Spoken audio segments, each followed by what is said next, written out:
Did you ever think you would make it? I feel I'm so close, I could taste sweet victory. I know this life meant for me.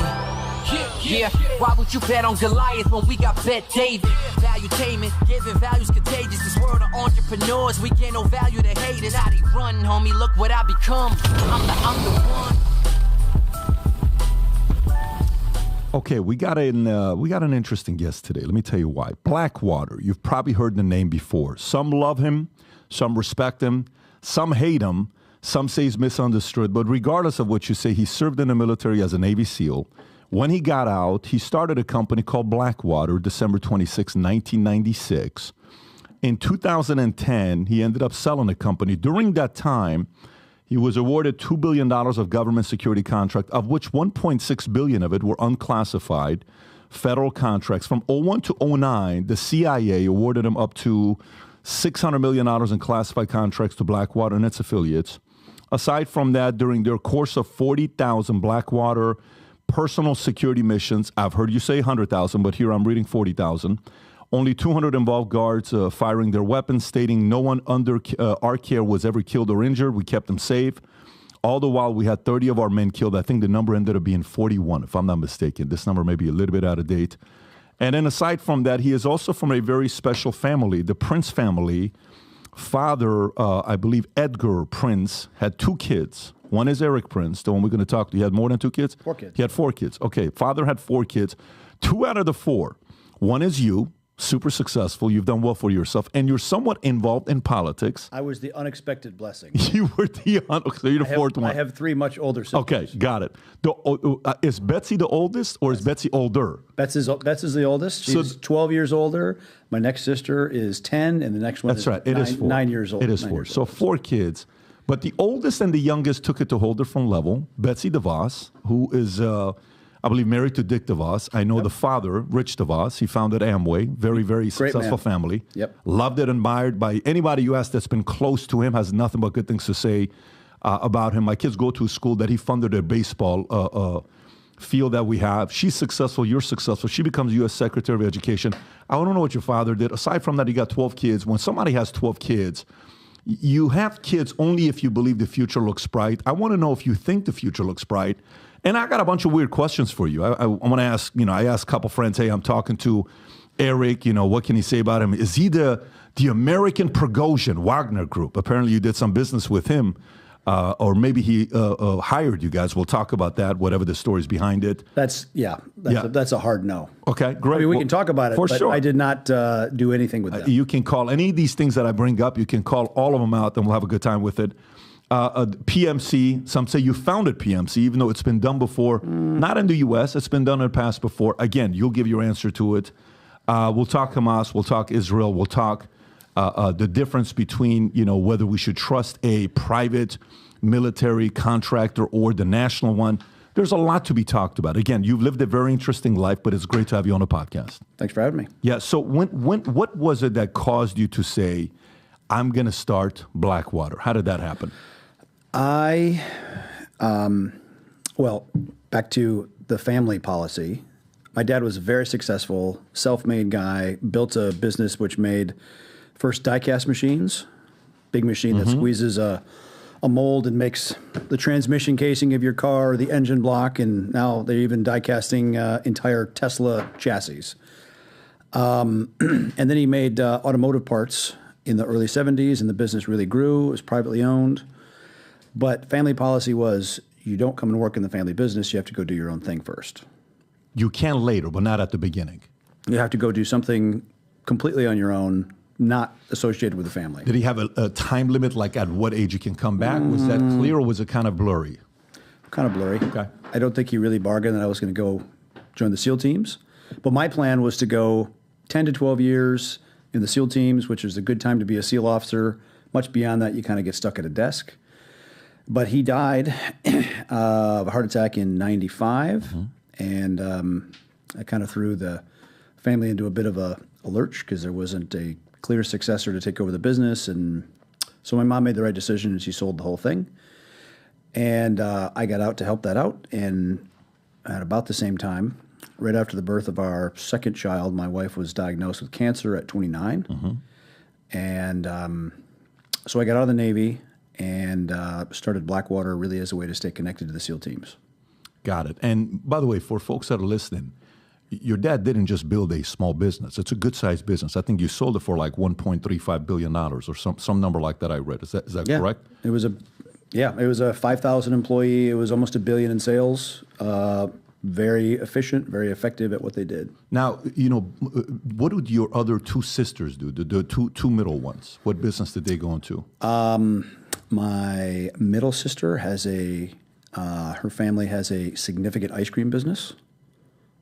Would I know about it? Hudsonville Ice Cream, and they make a whole bunch of private label brands for a lot of stuff that you'd see in the grocery store shelves.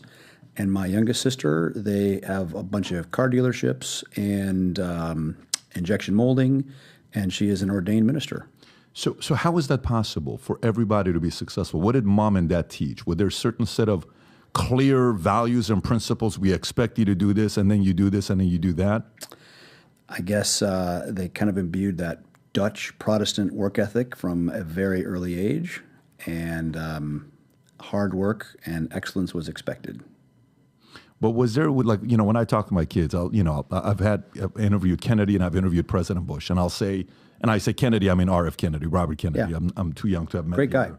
Very nice guy. And I would ask, I'd say, so tell me, what are the traditions within the family? Like, what do you do?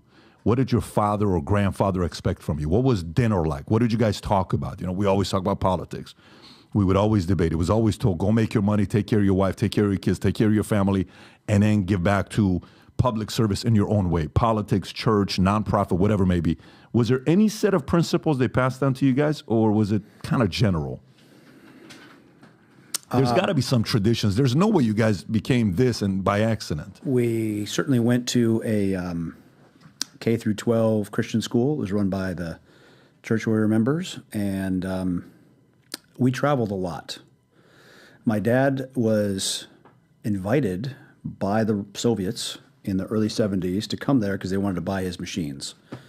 And so he went off to Moscow, didn't like it at all, didn't like the surveillance state and the whole thing. And so they made, by the late 70s, the business was starting to do okay. Because before that, it was really struggled. I mean, my dad almost died. He had a heart attack at 42 years old in 1973. And that really gave him perspective. But we started to travel, and he actually shipped a Chevy van to Europe, and we did a 6-week road trip across Eastern Europe as well.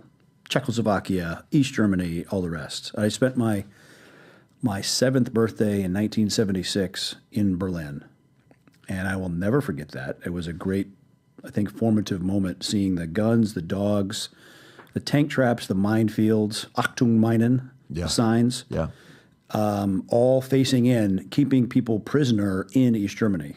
So even for a 7-year-old, you can figure out maybe the socialist workers' paradise is not such a paradise. Is he telling you this while you're going through it? And son, look, this is he's teaching. I'm seeing that. But clearly. is he teaching? Sure. Okay. Yeah. I remember rolling into Prague then. Prague, the capital of Czechoslovakia, and the only bright color in the whole capital was red commie stars on the buildings, because the buildings were disgusting, dark gray from all the coal smoke. My first girlfriend at the refugee camp was Czechoslovakia. Katarina Staff. Her older brother was my best friend, Jan Staff. He died very early. Good friend of mine. Okay, so you're traveling. Are you traveling because your dad is at all connected to the government, or no, he's making money? And zero. No. Nothing to do with that. Travel was purely educational to my sisters and mine. And was he ever, but he was never an agent. He was never linked to the government. He never worked with them, nothing at all. Nothing. That never touched the family at all. Did he have any interest in politics? Did he talk politics with you guys? Not really until 1980. Because I remember him saying that in the late 70s, he was paying an effective income tax rate of like 90%. So this is the wonderful Jimmy Carter era. Yeah. Right. Yep. And, I'd watch the news with him and we'd talk about it. And I remember kind of the farthest back moment I remember is Nixon resigning. Because it was a kind of a traumatic moment for the country. And I remember seeing the helicopters fly off the rooftop of Saigon in 75. So I paid attention to those things. Totally get it. Yeah, it's interesting. My family, mother's side communist, dad's side imperialist. So they had 2 divorces within 20 years to each other.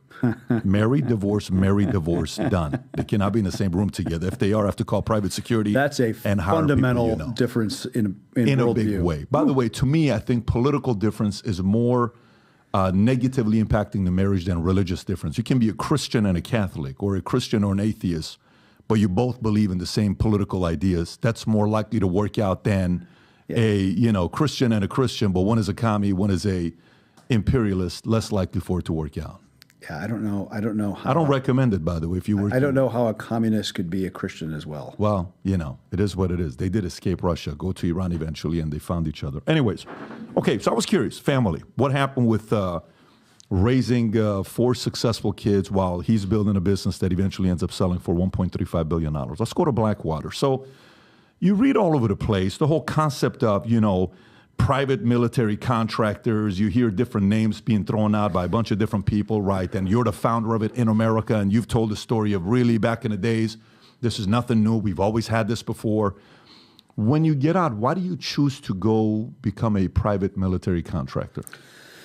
The SEAL teams had used private facilities since the 70s. Mm-hmm. A shooting instructor that was a really good competitive shooter would build a small facility almost like a dojo, and teams would go there. But no one had done it on an industrial scale. And the tempo that SEAL teams would train at and for a deployment, like I remember the year before I deployed, I was gone 11 of 12 months before even deploying for another 6 months. Are you married at the time or no? Yeah. Okay. Yeah, so that's hard. And so building a significant training facility where the teams could do a lot of that stuff local and still get home in time for dinner was important to me. And I wanted to stay connected because I got out of the Navy way earlier than I wanted to. And I was in the unusual, I think a lot of guys had the idea. I'm not original on it. I was in the unusual position that I could fund it, because funding a private training facility in the 1990s when a major base or range facility was being closed under BRAC, like once a week. That was very counterintuitive. It was unfinanceable. And every smart financial advisor said, that's a dumb idea. It'll never work. So started small. Well, had to buy a lot of land. But that's the 6,000 acres you bought? Bought 3,100 acres to start. And it was cut over forestry land. I knew nothing about business, nothing about government contracting, nothing about land development, but just kind of figured it out. And you go back to the team that you know and trust. Right, I hired Ken Vieira, who was my training officer at SEAL Team 8. Al Clark was our first firearms instructor, and I hired Jim Dehart, who was the guy that actually managed the facility of SEAL Team 6 and built it out. So, there's just very talented, hard-driving guys that figured it out. Now, if I would have worked with you, and if I was at any of the units you were at, would I have known that you're eventually going to start something? Would I say, this guy's probably going to start something? Nah, not necessarily. I kept my father's success very hidden. So did the crew know that you were from a wealthy family, or? No, I kept it really quiet the whole time, except after my father died, and then that was in March of '95. Like 3 weeks later, I had to be out in Fallon, Nevada, at the Naval Strike Warfare Center because we were doing combat search and rescue training and strike training. And we got done on a Friday, and the Navy aircraft wasn't coming to move us all back until the following Tuesday. And I asked my boss, I said, listen, I got all kinds of family issues because my dad just died 3 weeks earlier. Do you mind if I split, and I'll see you guys back at the team on Tuesday? He goes, go. And my mom sent the plane. And a couple of the guys from my platoon drove me to the airport outside the base with a truck, and I said, guys, I got my bags, just stay here. They're like, no, that's okay, Mr. P. Yeah, I got a private jig. I'm going to pick me up. Were you like, Mom, what are you doing, Mom? Why are you doing this? No, it was the only way I was going to get back because it was out in the middle of nowhere. Got it. But so that between those two guys, it spilled the beans. But they asked me a question like, wait a minute. So you could like retire right now? It's like, well, I guess I could, but who would want to do that? So anyway, that was the only time the secret cracked. Very interesting that you're from a very well-off family. You have money. You've traveled the world. You've seen a lot of different things. You probably stayed at the best hotels. You probably traveled private like you're talking about. You guys probably own jets. You lived in beautiful homes, beautiful vacation homes. And you chose to go into military to make your life tougher and harder. Why would anybody in the right mind do that? Or was it the fact that they just raised you so well that it wasn't tied to money? I always had a desire to go in the military. I was a military history geek. Because remember, my family went to Normandy in 1980, and I was the tour guide at 11. So, I mean, Pegasus Bridge, and this is Sword Gold, Juneau, Utah, Omaha. Did a movie inspire you? Typically, it's linked to a movie. Was it a movie or a Well, t-shirt? the only movie about Normandy that was out then was The Longest Day, which was made in the 60s. Right. I probably did see that at that point, but no, I just read a lot of that kind of stuff. It's okay. So now you're buying the land, 3,100 acres. You bring your three peers to come start with you. You have the advantage that you have money, which means you can get started with money. And now people are kind of realizing your family's got money. Okay, maybe we're going to do something with this guy. You start 3,100 acres. You got your stuff going. Who's your first customer, and how do you find your first customer? At that point, it was a West Coast SEAL team, actually, that sent their guys all the way across because they didn't have any access to good areas then. And that's how we started. Our first big regular customer was actually the Canadian Special Forces. The Canadian equivalent of Delta Force would come and do their selection January, February, March because it was just too damn cold to be training in Toronto. Got it. And how did they find you? Because it's not like you're doing internet, you're running funnels, you're doing ads, you're running it on a paper. The soft units would talk. The soft units would talk even to people in Canada? Sure.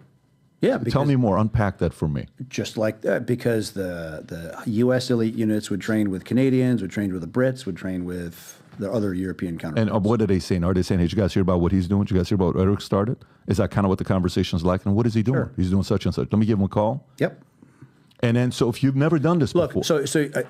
Why we built Blackwater the way it was is because training on government bases was exceedingly bureaucratic. You'd go to try to check out and use a range, and some sergeant wouldn't be around, and they wouldn't give you the range brief, and your ammo wouldn't show up on time. And for a SEAL team that's doing 11 out of 12 months where you're on the road and you have all this stuff you have to train for, all these hoops you have to jump through, then having to go through the nonsense of getting jerked around on an army base, it just didn't work. So we gave people a country club-like experience. If you book a tee time, I'm not a golfer, but if you book a tee time, you expect to be ready at 8 a.m. Right. You expect the greens are going to be raked, and it's all going to be in order. And that's what we did. Radio, brief, ammo, go. Lunch at 12, and it was a customer service organization, and that's how we ran it. And at the same time, so Blackwater's getting started, I moved back to Michigan because the original business my dad started, the die-cast machine business, because we'd sold the mothership, but the die-cast machine business had been kind of bumping along since started. It was not really making money or losing money. And I didn't have an MBA, but I really wanted to turn around my dad's business and make something run well. And I remember my dad described the president there as the smartest engineer he ever knew.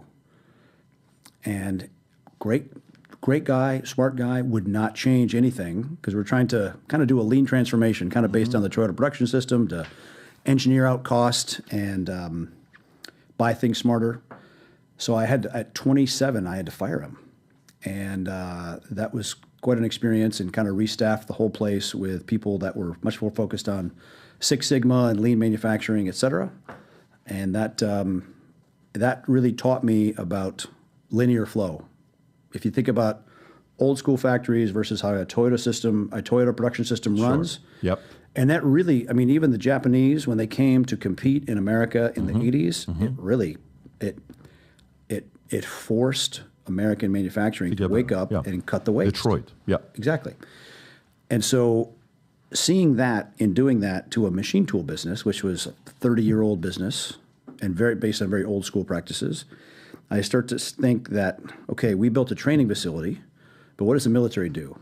It recruits, it vets, vet meaning vetting, recruits vets, equips, trains, deploys, and supports people to do a difficult job in a difficult place. And so really, as Blackwater built out, and there was actually a kind of a aspirational picture made at the day we opened of what we wanted to look like in 10 years. Mm-hmm. And that's what it was. It became a machine which did that. And so later when 9/11 happened and we got pulled into the security business, doing overseas deployments of people for the USG, that put us in good shape. And that allowed us to be the low-cost competitor because we could process and recruit and do all that stuff with and for the guys before they went much more effectively than our competitors. So you start off with training, 01, so that's 96, December 26, 96. We opened in 97. Okay. Yep. So that means you don't get the real big contracts till 01, 02. Correct. The first years were very lean. What's your revenue first year? What kind of numbers you guys? 400,000. Okay, got it. Second year was 800, then $1.2 million, then $1.6 million. Still haven't blown up yet. Nope. Then it went to 12. Got it. That's it. Got it. 12, 35, Yep. 160, 400, 550, and up. Did you guys ever hit a bill and revenue? We were about 850. 850? 850 we topped out at. And this is 7? Would it be 07 or 08? About 08. 08. Okay. So legitimate business. You're going 400, 800, 1.2, 1.6, 16 million, right? Or 12 to 6, 12 million, 35 million. Yep. Okay. So if you're 400 first year revenue, you brought the 3 guys, the average salary for Navy SEAL today at the median is, I think, 97. The top 1 percentile, if I'm not mistaken, is 135, 138 today. Yeah, look, the first year or two, I had to help with payroll. Got it. Sure. But then again, you just find people that will find a way to win. And we had very destructive customers, meaning they shot a lot of stuff. Right. And they ended up destroying all the target systems we bought on the outside. And so Jim Dehart, the guy that came over from Dev Group, designed fantastic steel targets that everybody loved. And so customers started buying them. And oddly enough, the FBI ordered in the 11th hour of the last day of the fiscal year, ordered $400,000 worth of target systems from us. That was $400,000 of that $1.2 million revenue year. Third on the last day. No, literally like at 11:55 p.m. on September 30, the last day of the fiscal year, a fax machine starts spitting out. Oh God, yeah. Sick. 30% of our. I know, that's great. Of course, I know what that feels like. And the irony, it was the FBI. So our target systems. Are probably at 10 or 12 field offices around the country. Now, I'm assuming you're losing money first year, second year, third year, because you're not. We broke even at about $1.2 million. Okay, so you're paying these guys. You're not taking any money off the table because you don't have any money to take off the table. Negative. So when did you know? And by the way, if I'm working, if I got 2 options, okay, I'm in the Navy SEAL, I'm making the 97, 90. Let's say I'm making 6 figures, right? What advantage do I have? And by the way, that has to do with time and service rank, all this. I'm just. Well, come on, man. You're 27 years ago. It wasn't $97,000 of payroll back then. 60,000, you want to say? Yeah, 60. Okay, let's say 60,000. So 60 and the best guys are making 80. Is that fair? We put 60 to 80? Okay. Something like that. So why would I work for you instead of staying in the military? I'm assuming as a private contractor, you probably have way more to offer than the military does at this point, right? Because they liked the chance to do it right. What does that mean? In a non-bureaucratic, non-nonsense way. I remember being a Hummer mechanic, and we would order parts, and I would look at the number, and I'd say, yeah, this part is $800. I'm like, why is this $800? And you'd go look it up, and you talk to Mercedes or yeah, it's a $70 part. Yep. We're spending $800 on, yes, we are. What are you talking about? It's kind of what happens here. So is that kind of what you were talking about, where money was being wasted? Yes. Like our first State Department job, which didn't come until probably 03 or 04, we'd been training high-end special operations units. We knew what we were doing. We knew our costs. Yep. The first price we submitted to State, they said, we can't accept this. I said, why? It's so low, it's not deemed credible.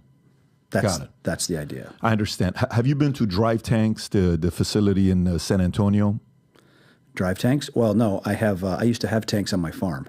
Have you heard of Drive Tanks? No. Okay, so this place called Drive Tanks. One day, crazy story, I'll tell you. I had kids. I had 2 British armored personnel carriers. But I'm going to tell you, Some people go for hay rides. We had tank rides. But you see, you look American. You are American. I'm from Iran. So one day, I take my kids. These guys from Drive Tanks reach out. They say, Pat, we love the content. We want you to come out and bring your kids. We're going to have a lot of good time. We're going to drive over cars with tanks. We're going to blow things up. You're going to do 50 cal. You're going to say, I'm like, all right, let's go. We get a big sprinter. We get the guys. We go. I take both of my boys at the time. This is 5 years ago. So my oldest would be 7. Youngest would be 5. We go there. There's Navy SEALs. There's Delta. There's Special Forces, 5th Group. Everybody. They're there. And you're making bombs. You're driving on tanks. You're doing all this stuff. It was an incredible experience. If a person's never gone to Drive Tanks, you got to go to. It's a great experience. My kids come back. That next week, my son goes to school, the younger one, 5-year-old. Teacher says, how was your weekend? Says, it was great. So what did you do, Dylan? My daddy and I made bombs, and we blew buildings up. I get a call from school. The teacher says, your son can't say stuff like this, because I'm from Iran, so they're freaking out. I said, well, what did my son say? He said, well, your son said you and him made bombs, and you guys blew up buildings. I said, my son's not lying to you. Well, sir, what do you mean you guys made bombs? I said, man, we went to this place in a military facility. These are trainers, Drive Tanks. Here's the video. Oh, my God, he scared the kids off. I said, this is an innocent kid. He's just giving you experience. Anyways, we had a great time with it. I ask you this because was this kind of like a hobby or was it a business? Did you see it being a billion-dollar business? Was it kind of like, let's see what it's going to turn into? Or was it a clear vision? You saying, I think we can turn this into a billion-dollar empire. Another formative moment was seeing the incompetence and corruption of the UN in Bosnia, right? Yeah. The Yugoslav Civil War, and UN forces letting people just get slaughtered at Srebrenica. So yeah, I had, and even seeing the nonsense what happened in Rwanda. UN run their mouth, and the Houthis kill. Sorry, no, the Tutsis and the Hutus. Yeah. The Hutus kill 1 million Tutsis with basically farm tools in 4 months in Rwanda. Come on. So I definitely saw a need for private peacekeeping as a way to displace the UN, which was, in my mind, and proven corrupt, immoral, useless. Beyond useless, they're malign. In your mind, are you sequencing the process of how this is going to work? Yeah, we're going to start off as a training facility. We're going to get the word out there. We're going to get the right training in. And then all of a sudden, we're going to be a contractor, and we're going to do it better than the military is doing it. Did you kind of foresee that happening? Yes, and seeing what Executive Outcomes did, which is a South African PMC that was formed in the early 90s, the great work they did in ending the war in Angola and literally saving Sierra Leone from almost an ISIS-like force called the Revolutionary United Front.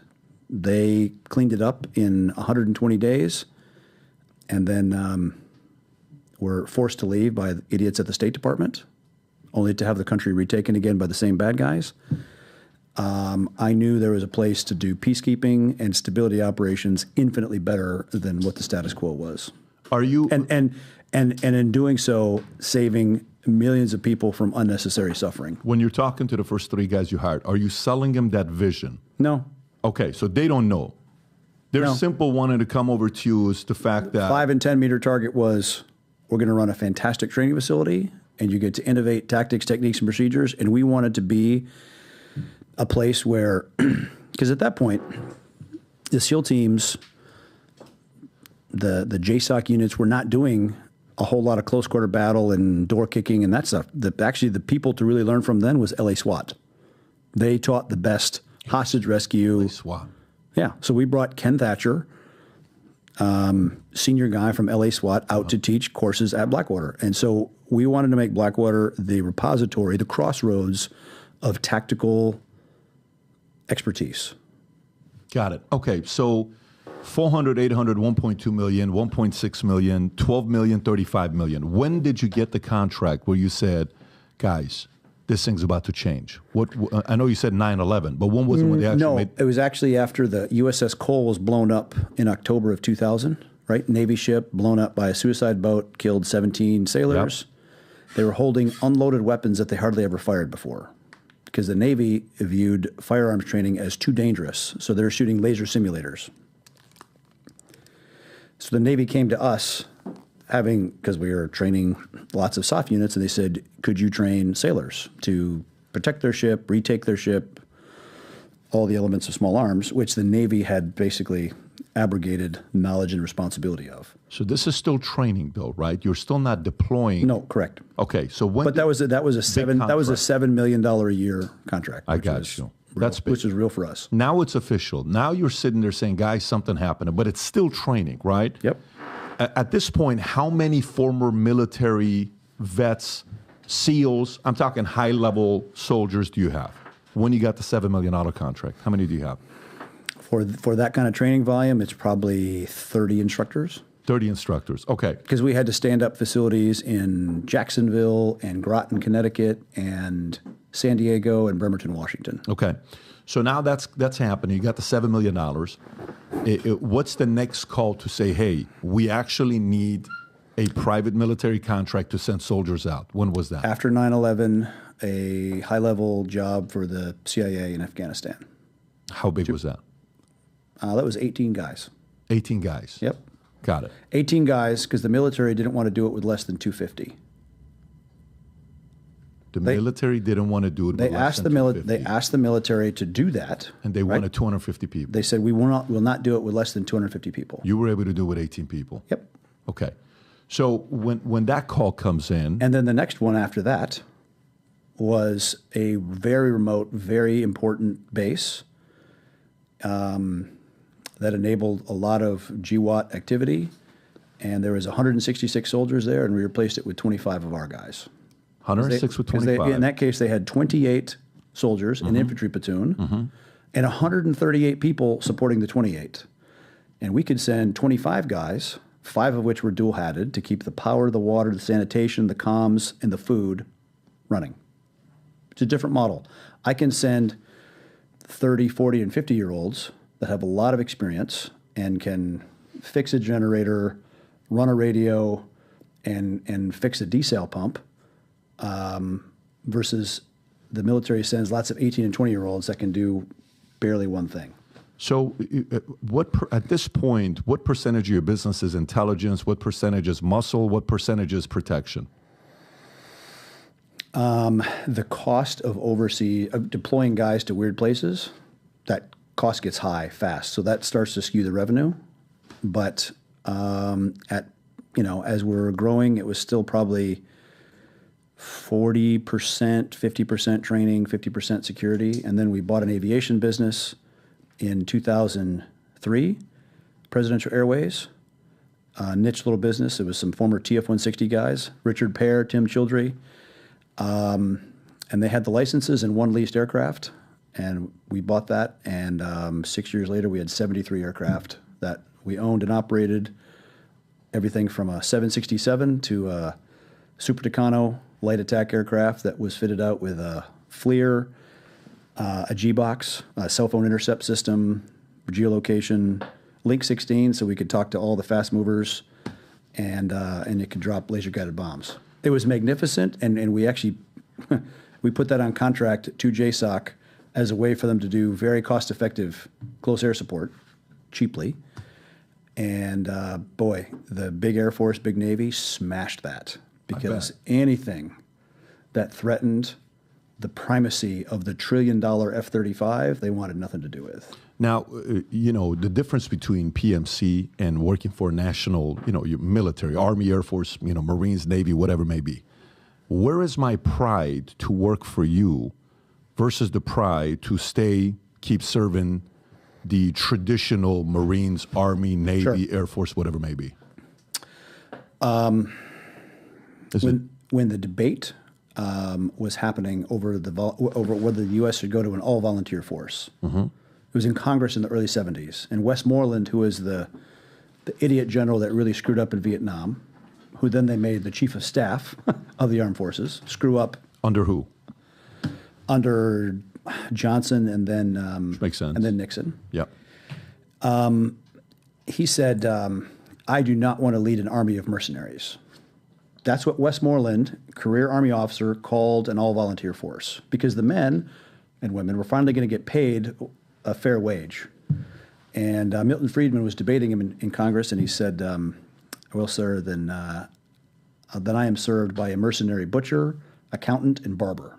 Because if you're not getting paid a wage that you're due, a fair wage, then you're not a free man, you're a slave.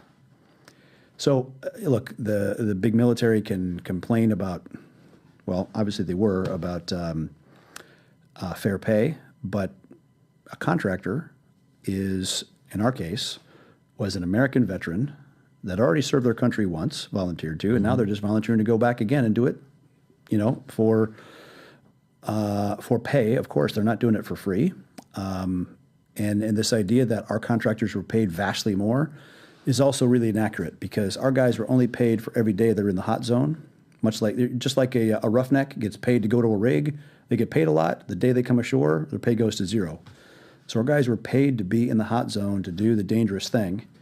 And as soon as they left, they went to zero. I saw somewhere $600 a day, if I'm not mistaken. That's a number I saw in the hot zone. Yep, sometimes more. Sometimes more. Okay. So but again, the military is tax-free in a combat zone. Totally get it. All kinds of other housing allowances and other stuff, which is non-cash compensation that they don't really see and feel. But in our case, it was simple cash on a barrelhead. So if I'm working for Blackwater, I'm a contractor there. You pay me $600, and $600 is not 5 days a week; it's 7 days a week. So I'm making 42. And it could be 18 hours a day, or it could be 22 hours a day, right? I mean, it depends. If the op tempos go, you turn two. But your day is 600. 2 hours or 24 hours at $600. Yes, but you're still in a war zone, and you're still at risk of being shot. Sure. I mean, we had some of our guys were wounded while asleep in their beds at night. We have a extremely inspiring story. There was a West Point grad, Army officer, Army Ranger named Derek Wright, and he was about 2006 asleep in his pod next to the embassy, and a 107 rocket launched by Iranian surrogates came through, blew up in his pod, and the guys found him with a pool of brain fluid laying on the floor. And they stabilized him, kept him alive, but they figured he was brain dead. They flew him to Landstuhl, Germany, where the military hospital was. And I remember meeting his parents and his wife, because they came through our office because we had to quick get them a passport, basically to go say goodbye, to unplug their loved one. So I remember sitting there praying with them and crying with them, and off they go. And so they got there like 5 days after the incident, and Cindy walks in, and there's been no brain activity, and she takes her husband's hand. She said, "Babe, I'm here," and he squeezes her hand. And it started a long road back, and she made videos, and she documented it beautifully, and I tear up every time, because he learned to walk again, and then he learned to run, and literally that rocket took the back third of his head off. And one of his eyes doesn't work well, but God bless him. He is as resilient as you could imagine. He's alive, and he is a tour guide in the state capital of Texas. Get out of here. Yeah. Get out of here. What a story. Wow. So, yes, people can throw stones at contractors getting paid. That was a guy that served his country as a Ranger, and he goes back serving again, and he's, takes one to the head while he's in bed. Yeah, to me, I don't have a problem with the contractors getting paid. I'm trying to make it as efficient as possible to see what do we get better usage of our money with. Paying it to our soldiers that are putting their lives on the line, or overpaying for a product by 1,000%. They can get somebody else negotiate so you can save some money for the company. Look, we have an antitrust problem all across America. We've way over-consolidated every industry. You used to have 100 major defense contractors. You're really at 5 now. That's right. And they really behave like a cartel. And they pay almost a brigade's worth of lobbyists, a couple thousand, that infect Washington, D.C. Contractor charges way too much for product, who then pays lobbyists to pay politicians to effect more restrictions on competitors and really more nonsense. And so it's a very unhealthy cycle the next president must break up the cartel that is defense contractors, IT, big tech, insurance, banking. There's a really powerful book I read, actually referred by my daughter. It's great when your kids start referring you stuff and educating you. It's called The Myth of Capitalism. I highly encourage your audience to read it. And it's by Jake Tepper. And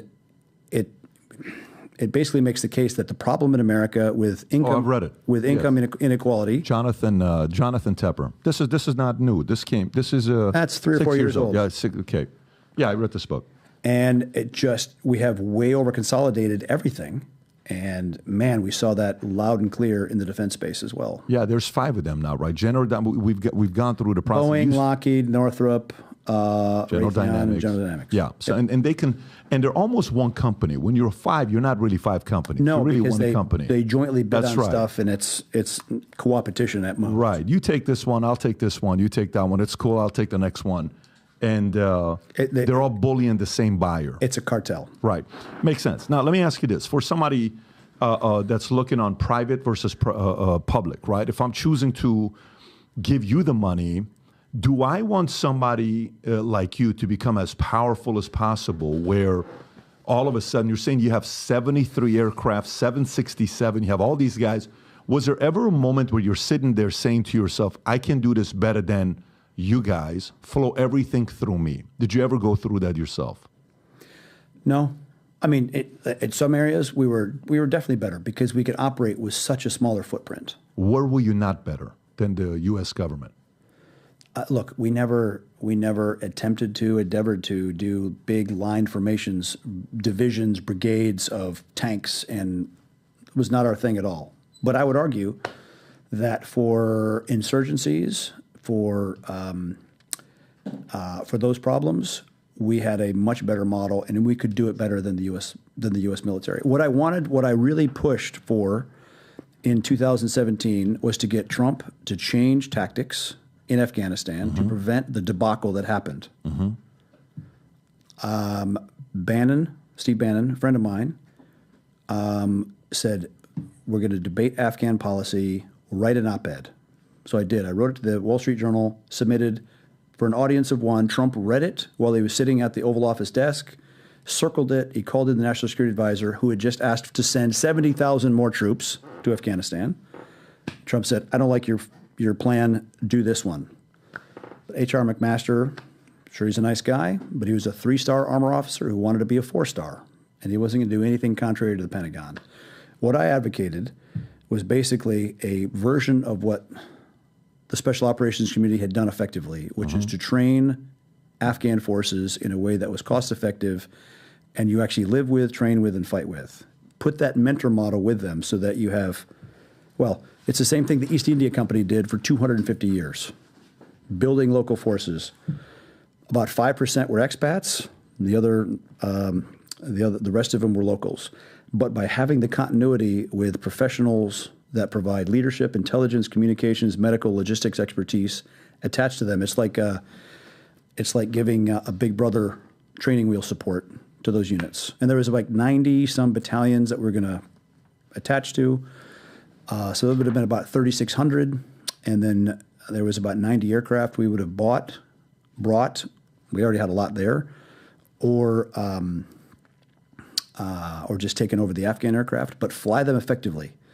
The U.S. makes the mistake that they built the Afghan army in the mirror image of the U.S. military, heavily dependent on contractor support, heavily dependent on high-end laser-guided bombs and all the other stuff, really forgetting how the Afghans wage war and doing the basics of logistics. So we're going to support the Afghan troops effectively. People love veterans, but they hate contractors. But really, in this case, it was the same thing. Just a soft guy going back to serve again with reliable air power that would show up. And then you take away the real source of corruption in the Afghan forces was the fuel, the payroll, the munitions, food. And you basically put an accounting firm in charge of that, take that away from the Afghans, and we could have saved about 95% of what the U.S. was spending. I mean, meaning our program costs less than 5%. And there was a big policy meeting at Camp David, the summer of 2017. I was supposed to go as a backseat to the agency, and I was blocked by Mattis and Mattis? Yeah. Mattis was a 5-star, basically he was a 5-star general as the SecDef, as conventional as the day is long. And the sad thing is, for all that money and all those flags, nobody has been held account for wasting blood and treasure in Afghanistan, and it's disgusting. Those guys, who should be held accountable? Those guys all have board seats. They all have their full pensions, and they lost. They lost us. They lost the taxpayers hundreds of billions of dollars, and we just pissed away a lot of great Americans in an effort that was unnecessarily wasteful. Erik, how much of your $2 billion contract you got was for Afghanistan? Probably a third. A third of it was from Afghanistan. You guys was $600+ million of it. Okay, so let me ask this. You know, for me, in the last whatever, and the biggest parts of those would have been building the Afghan border police, building the Afghan narcotics interdiction unit. We did a lot of aviation support, flying supplies to all the remote bases of the U.S. guys, and then some of it was for diplomatic security. do you think, you know, the last few years, lowest trust the U.S. population has in the politicians as well as mainstream media? They just don't trust them, right? Why would they? You can't blame them. Then you got CIA, FBI, lowest it's ever been in a long time. Do you think we need those organizations? And if you had it your way, if you had the influence, would you have the military be set up the way it is right now? Would you have 50 PMCs competing against each other to provide the best service for the U.S. government? I think one of the best roles that a PMC could do, here's the thing. We have a post office. Mm-hmm. That's a federal government activity. Sure. You have FedEx. Mm-hmm. You can drop off a FedEx package. In some cases, you can pick up at a post office. But the difference is FedEx operates as a private sector benchmark. Because you know, Fred Smith wrote the paper proposing FedEx, I think while he was at Harvard. And they said, that's a terrible idea, and they gave him a C. Yeah, well, hold my beer. He does it. Yep. And now FedEx serves as a benchmark, and it's definitely made the post office wake up and be more efficient. Maybe not perfect yet, but it's definitely better than it was. And that's the best role that the private sector can be, is to provide competitive pricing reality checks on what some of these things should be. You didn't answer the question. So do you think... Should it all be PMCs? No, absolutely not. But there's a lot of functions that the government does that can be bid out, and let the government bid to do that, or let the private sector. I remember in like 2005, the Bush administration was, they were talking about hiring 2,000 or 5,000 more Border Patrol agents. Mm-hmm. And we got called to testify as to how much it would cost to train those. And CBP, Customs and Border Police, were saying it was going to be like $180,000 to train each Border Patrol agent. And we got called. We looked at the curriculum to say, we can do that for about 40. And so we were not very popular with CBP because and no shit, we knew our costs. We could do it for a quarter of what they were. Who should the American people trust more to do the work better? PMCs or the U.S. government? Like if I'm, again, because the government has lost a lot of credibility last few years, right? Who should they trust more? You guys, PMCs, First of all, as a country, we should just spend less.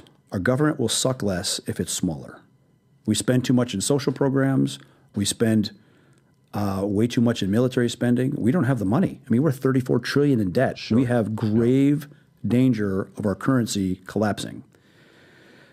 Putting the military, putting all the agencies on a severe diet is a very healthy thing, because it will force people to start to think outside the box, to say, this is the mission I still got to get done. I don't have this $1 billion fire hose to throw money at problems.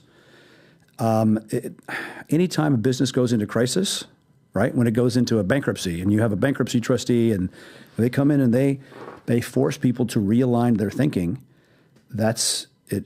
Oftentimes it's very healthy for a business. We need to do that to all aspects of our government. So I'm not trying to avoid your question, but competitive reality check benchmarking is absolutely necessary to really make our military spend less. I mean, remember, in defense spending, we spend more than the next 17 countries combined. It's insane. That's grotesque, and we're not that good at it. I mean, now you have the Houthis, which are basically behaving like long-range pirates armed by the Iranians, have closed the Bab el-Mandab, the waterway, and is really choking off Egypt. Egypt is in danger, grave danger. 40% of their GDP depends on Suez Canal traffic, which has now dropped by 90%. Last week, the Egyptian currency devalued over 25%. Insane. So you have 110 million people, a very poor population, prone towards Muslim Brotherhood, Ikhwan attitudes. The only reason the Ikhwan is not in power there is because Sisi took over. You talk about danger, all the equipment of the Egyptian army in the hands of a Muslim Brotherhood leader, that's a big problem. Yeah, so again, I'm asking this question maybe for my own self-interest, and I think there's other people like me that are interested, meaning, there's a group of people that will sit there and say, well, they're all doing it for money. The NBA plays the game for money. People make movies to make money. If you can do it with your passion and you make the money, even better. Capitalist builds a business and does it better. If you're not getting paid a wage, you're not a free man, you're a slave. That's right. And that goes back to the message you said earlier. I get it. And people join the military, and you have to pay them well to do so. Well, we're not even giving them a raise. I mean, according to what's happening with inflation. We're blowing a lot of money that we should just be paying guys directly on lots of nonsense that's on the periphery. Again, could it actually work if the U.S. government, just like you're talking about the 5 contractors we have that were buying stuff through Boeing, General Dynamics, all these guys, would it work if we had 50 PMCs that the government hired to work through? Could that work? Think of it this way. In the continuum of statecraft, you have diplomacy on one end. So you have embassies and international conferences. Right. And on the other end, you have a military that is big and conventional, aircraft carriers and tank divisions and nuclear weapons. You really don't want to leave you don't want to have to deploy that ever because it's very expensive. They should be there fearsome with maximum deterrence, like a big snapping dog waiting to be let off leash. Mm-hmm. But the middle is the intelligence world.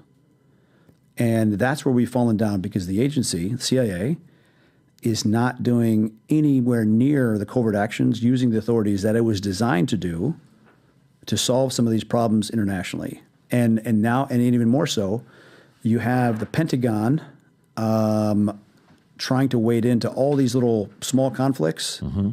and they basically crowd out the private sector from helping and correcting these situations. Like Guyana.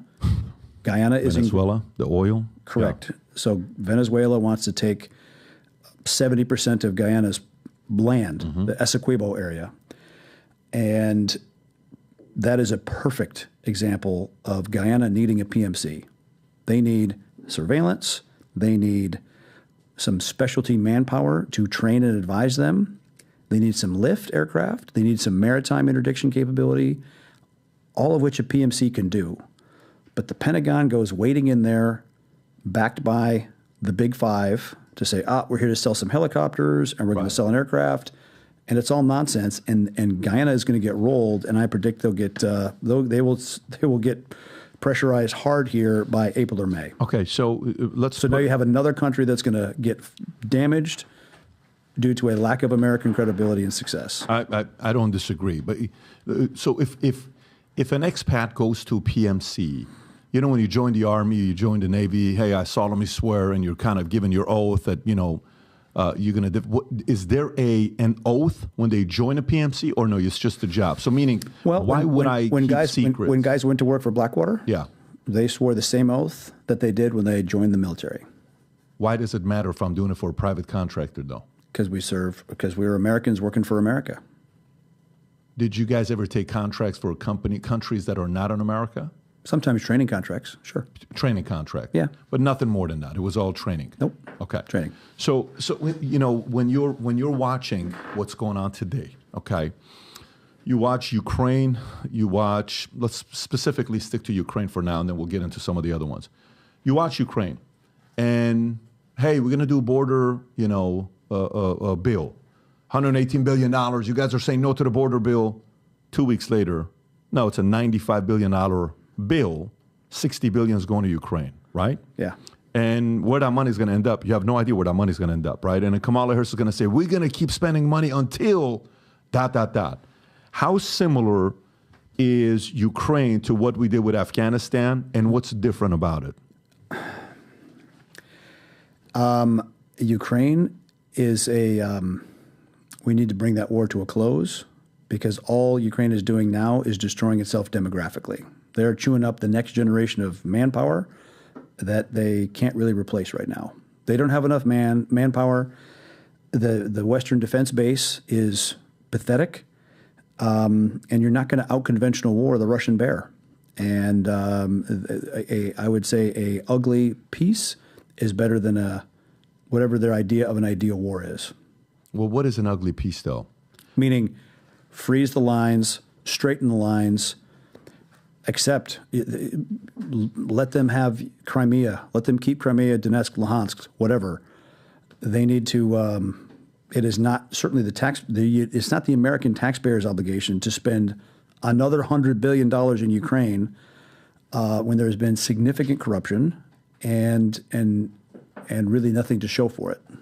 But why do so many people support it, Erik? I mean, you're saying that. So somebody may say, it's easy for you to say, so should we just let a dictator do its part and, kill all these innocent people that he's killing? Are you saying we leave it alone and we allow Putin to get what he wants? I mean, half the country voted for that, right?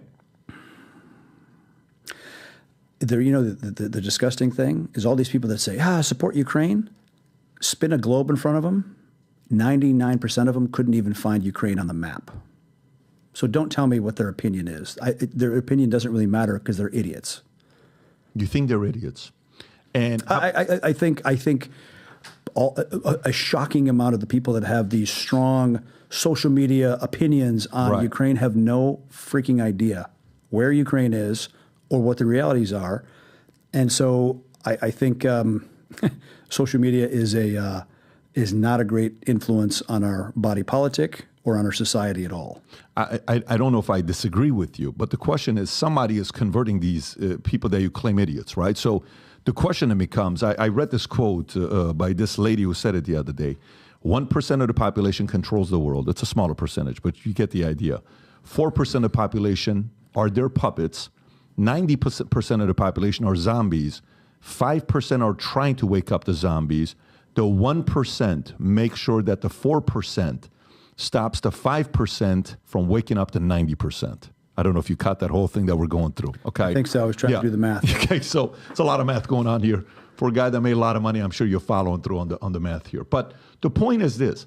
Forget the 90% of zombies, okay?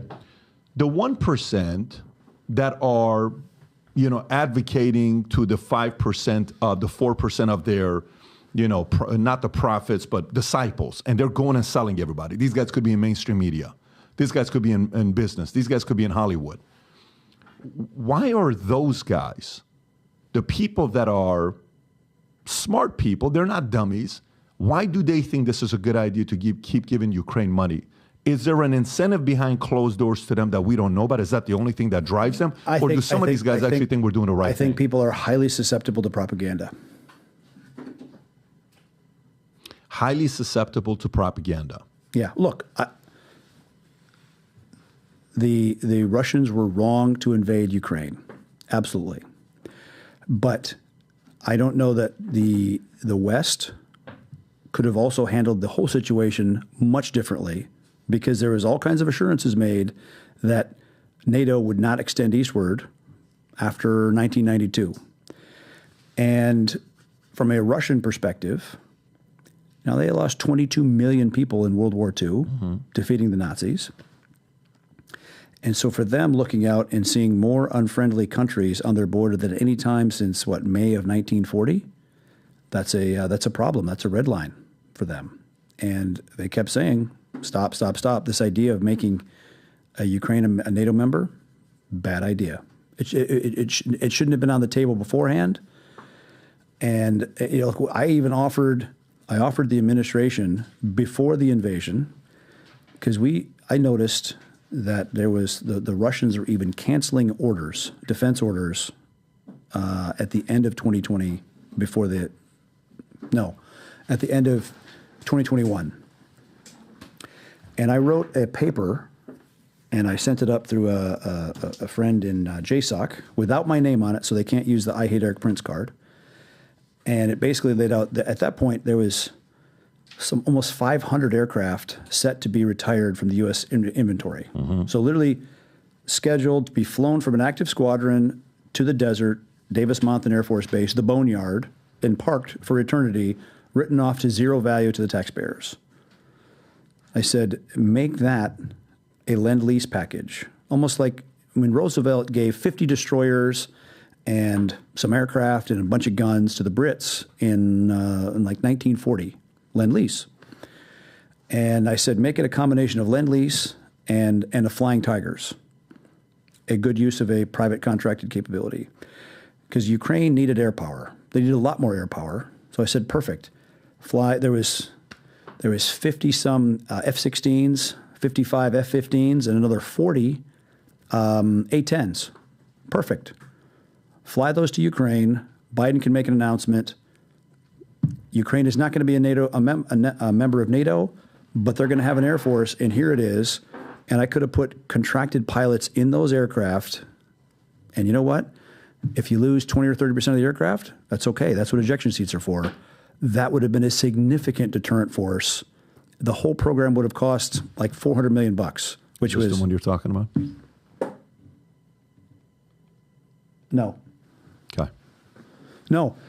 We looked at buying Motorzich, which is a company that makes turbine engines, and some idiot made wild allegations about that. This was 3 years ago. That was a simple plan to buy a turbine maker. But no, went all the way up to Sullivan and the National Security Council, and of course they never acted on it. But again, because you have people in those jobs without experience that have never deployed aircraft themselves, they've never done that, so they get told by some Air Force officer, well, that's impossible. They could never staff those aircraft.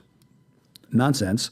There are hundreds of former military aircraft flown by contractors today in America, and they're flown as opposition squadrons, training against the U.S. Air Force and U.S. Navy for their readiness. So it was a very applicable model, and it could have, I believe, 150 ex-U.S. military combat aircraft showing up in Ukraine.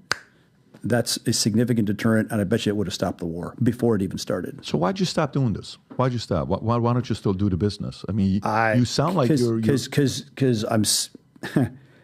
because the left and the idiots in Washington so hate any ideas that are innovative or different that interrupt the money train, the very corrupt money train from the Uniparty. Okay. Lindsey Graham, just as bad as any Democrat, on spending more money to defense contractors and washing it through. And what do we have to show for it? What great military successes do we have for the last 25 years? Remember, after 9/11, what did the Pentagon want to do, right? So Bush goes to meet with his National Security Cabinet 5 days after 9/11, while the Pentagon is still smoldering. The most expensive military in the world at that point with like a $700 billion budget. They wanted to do bombs, missiles, and a Ranger raid in October of 2001. And they wanted to wait until the following April and do a mechanized invasion via Pakistan. That's the best the Pentagon came with. It was the CIA, Go for Black, and Counterterrorism Center. And they said, money, authorities, 3 weeks, the flies will be walking on the eyeballs of our enemies. That was innovative. They had done asymmetric unconventional warfare, and with less than 100 special operators and case officers backed by air power, smashed the Taliban. They were truly on the run. That model worked for 6 months until the big conventional Pentagon showed up, and then they screwed it up for the next 19 and a half years and basically replicated the same Soviet battle plan. If you read a book called The Bear Went Over the Mountain, That's what the Soviets did. In fact, our base locations were the same places the Soviets were, followed the same plan. So you telling that story, what's your point of telling that story? Are you telling it to say how bad it is right now? If that's what you're doing, why did you get out of the business if you think you're fully qualified to be able to expose that and make it better? Why'd you get out of the business? Because the Blackwater was so attacked and the regulatory state was thrown at us. I paid about $2.5 million a month in legal fees for 2 years.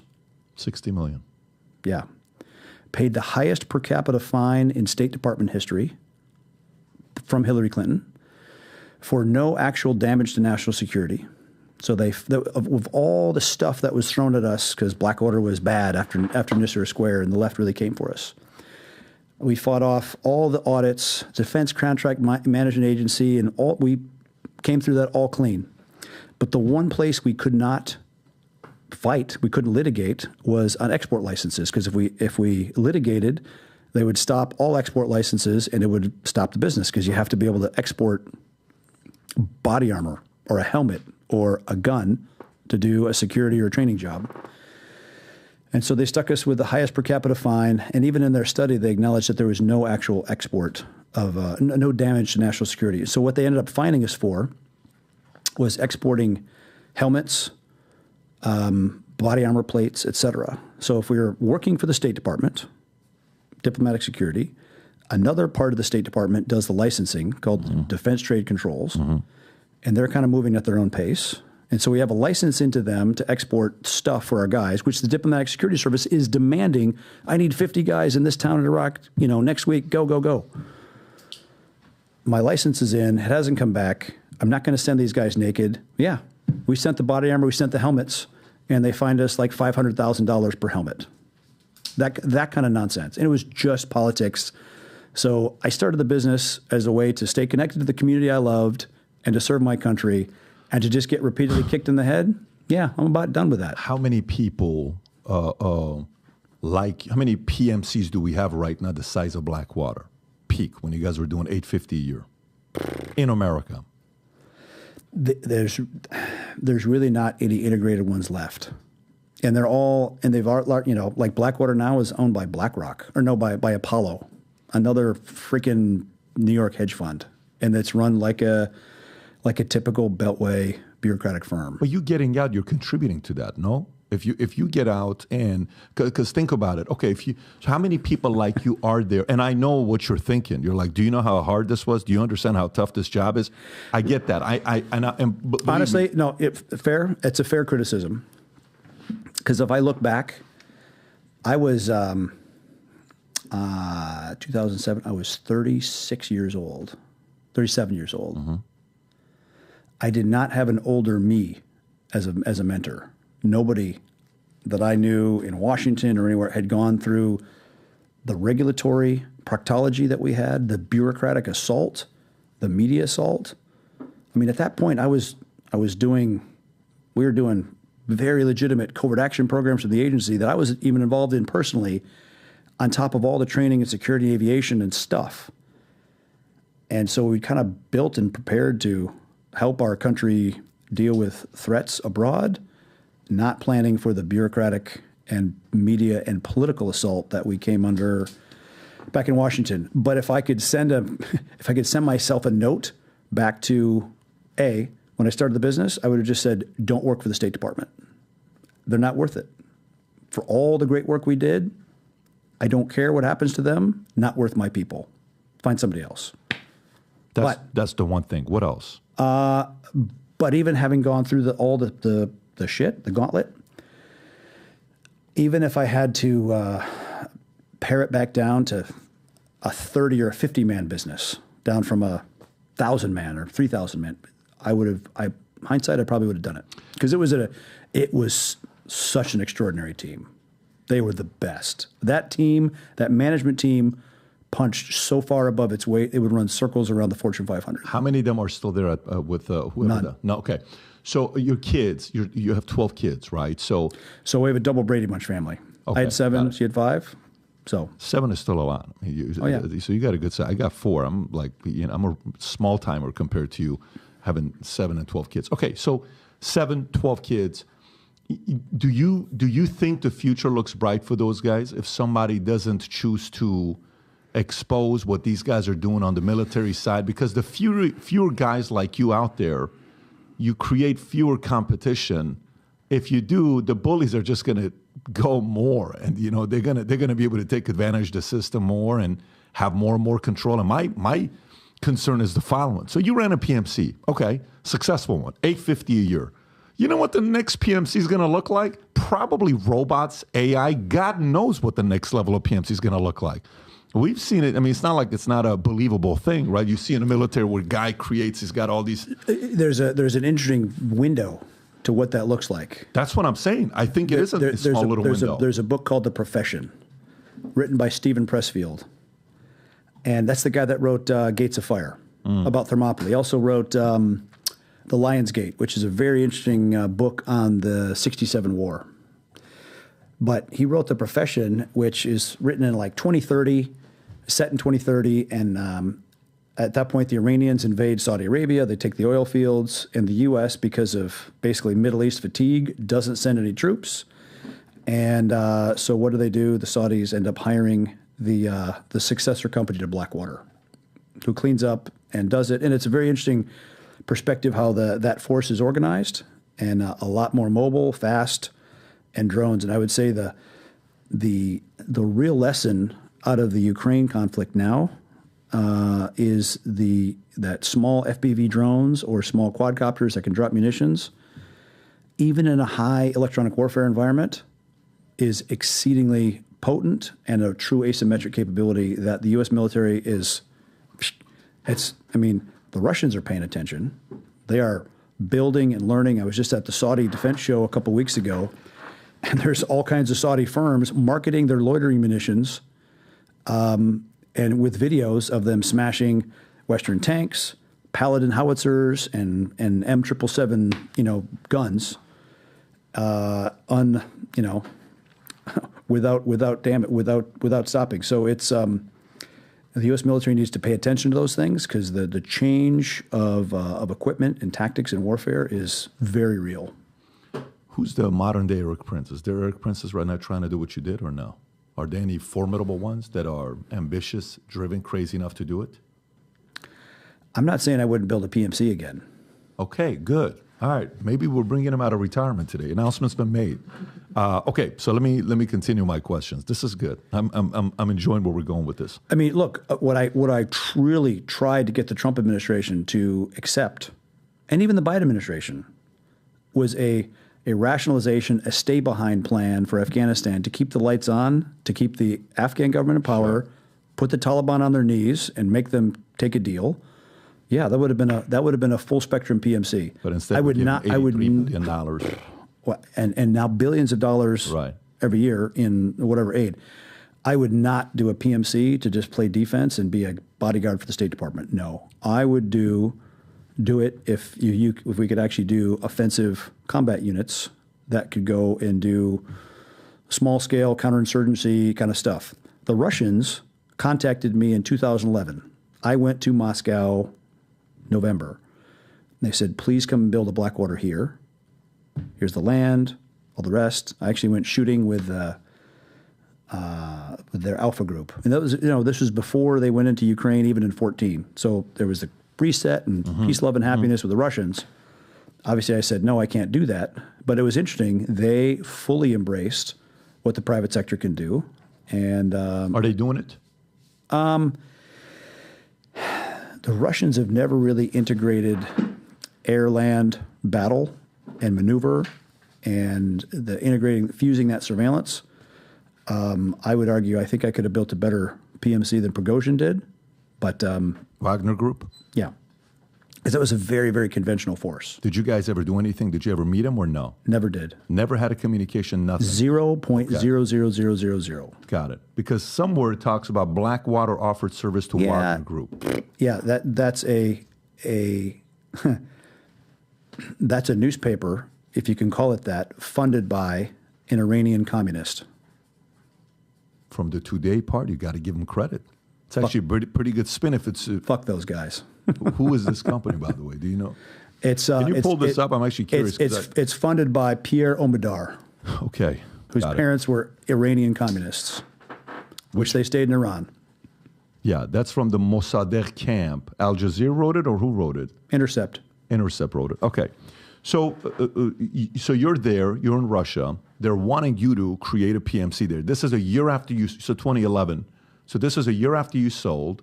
So 13 years ago, you're 41, I want to say, 40 years old, okay? So you still, you have a lot of the stuff is fresh in your mind. If you really wanted to do it, you could do it. Did you ever meet Putin on your trip there, or you never met him? Never okay. did. So let's stay on this point here with the PMCs, but also a little bit with Russia. So the House and Republicans pushed back on this border deal that was disguised as a border deal for $118 billion, but only $20 billion was going to the border, $60 billion was going to Ukraine. 2 weeks later, they just come out and they call it the $95 billion bill. And all those numbers you're throwing around, it's disgusting. They say, we're going to spend $20 billion on the border. Right. It's all nonsense. It's all a game. And that's the problem. We can say the Republicans are in charge of Congress.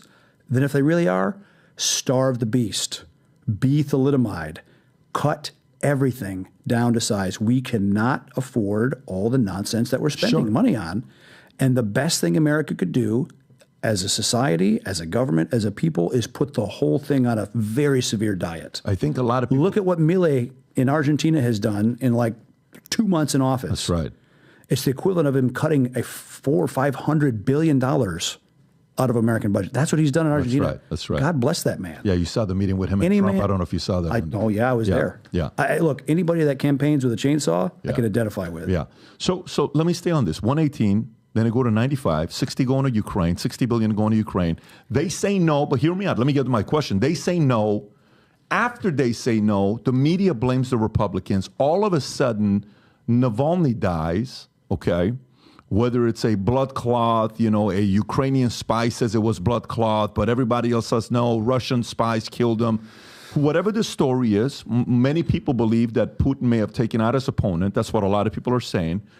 And if that's the case, then the following week, U.S. puts 500 sanctions on Russia, 500 sanctions on Russia, 3 out of 4 banks in China, the largest banks in China, 3 out of 4, all say moving forward, we're not doing business with China. These are all bigger than J.P. Morgan Chase in China. So bigger with China or doing business with the U.S.? They will not do business with Russia. They will not do business with Russia. So I can give you the banks' names, Rob, if you want to pull up the banks' names. I believe you. I'm not questioning that. One of them, Industrial and Commercial Bank of China, then China Construction Bank, Bank of China. ICBC. Yep. The only one that didn't do it, that still allows, is the Agricultural Bank of China, all bigger than J.P. Morgan Chase.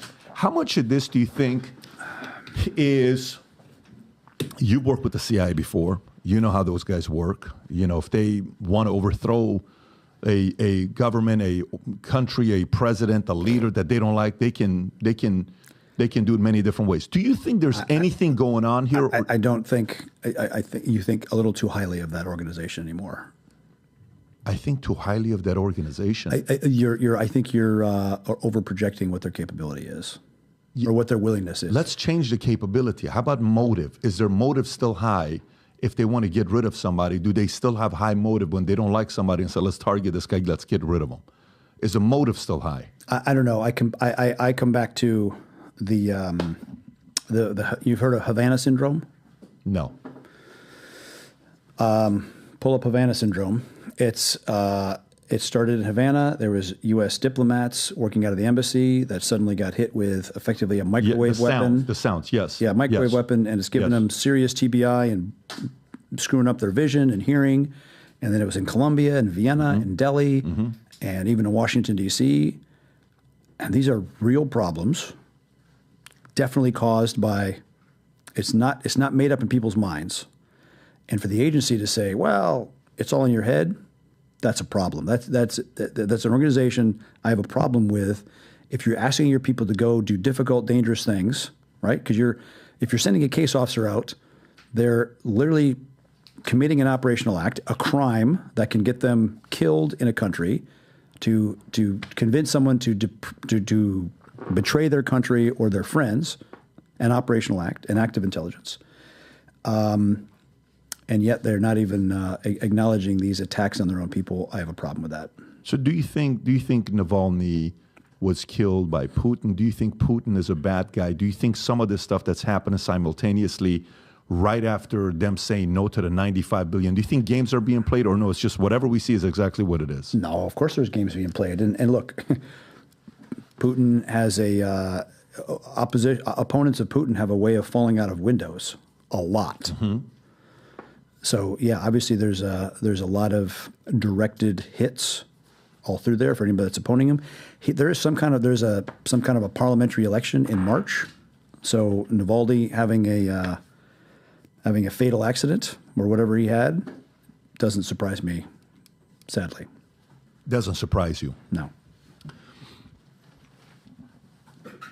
From being on the inside, not on the inside, Listen, maybe Seal. I know you're not going to say on the inside, but were there things, Erik, you knew that, because you're getting certain contracts, you're communicating with certain people, were there things you knew that the media would report on, and you're like, no way, that's what's happening. I'm part of that, and I know that's not what's going on right now. Were there things like that? That happens all the time, on an almost daily basis. How big of a scale was it? Or were just like small things? They're bullshitting. It's not a big deal, but they're bullshitting on this. That's not a big deal, but they're lying on this. Or some of the things were so big where you're like, this is ridiculous how they're selling on America and they're buying it. Some of the nonsense that you see in the media is driven by the competition of the internet. And so they are all in the race to be the first out with a story, which is not so well checked. And they try to make it sensational, to make it click-worthy, effectively clickbait. And so, yeah, truth has definitely been the victim of some really sloppy journalism. And then you add to that nation-state-sponsored propaganda, whether it's from the Russian side or the Ukrainian side or the Chinese or Qatar or from different interest organizations in the United States. There's a lot of propaganda in the world. And so I guess I try to cut through that. I travel a lot, and I meet with a lot of people that are firsthand participants in a lot of those things that are happening, and I can at least ask them what they saw happen. Got it. And I give you maybe a different kind of because I wonder, some of the stuff we're seeing right now just feels like it's coming straight out of a movie. Like it almost doesn't even make sense when you see some of these things. Like even maybe a recent event that just happened, AT&T, a couple days ago. I don't know if it happened to your phone or not. I think that was a Chinese cyber attack. You think so? Yeah. Why do you say that? I would predict that was a warning, a trial run before they go do more aggressive things on Taiwan in April or May. So is that a way of saying? I would expect provocation by their maritime militia or some of the islands. So because there's Taiwan Island, Formosa, and there's smaller ones like Quemoy and Matsu, which are right up against the Chinese mainland. I can see some incidents there where they seize those or stage an incident or an accident, and they end up putting hundreds of Chinese maritime militia, which are just PLA troops called maritime militia, and they'll see what the West does. Is Biden going to roll an aircraft carrier if that happens? And so they will test and see if there's consequences. Test and see if there's consequences. They now do hundreds of Chinese Air Force aircraft that overfly Taiwanese airspace all the time without consequence. They shoot missiles over Taiwan, over Japanese territory even, without consequence. If you allow them, China is an ancient society, and they will salami slice. They will keep pushing, right? You know how you can cut it really thin, and they might take 3 little slices, but they've moved the ball in their direction where they want to be. And Trump was the first president that came along that said, hey, they're like a neighbor that moves the yard fence into your yard 6 inches a year. And Trump was the first one that said, hey, get the hell back on your side of the line. I can tell you, I spent enough time in China during the Trump administration. They were spooked by him. They were the trade policies and the controls on certain technologies not going to China really spooked them.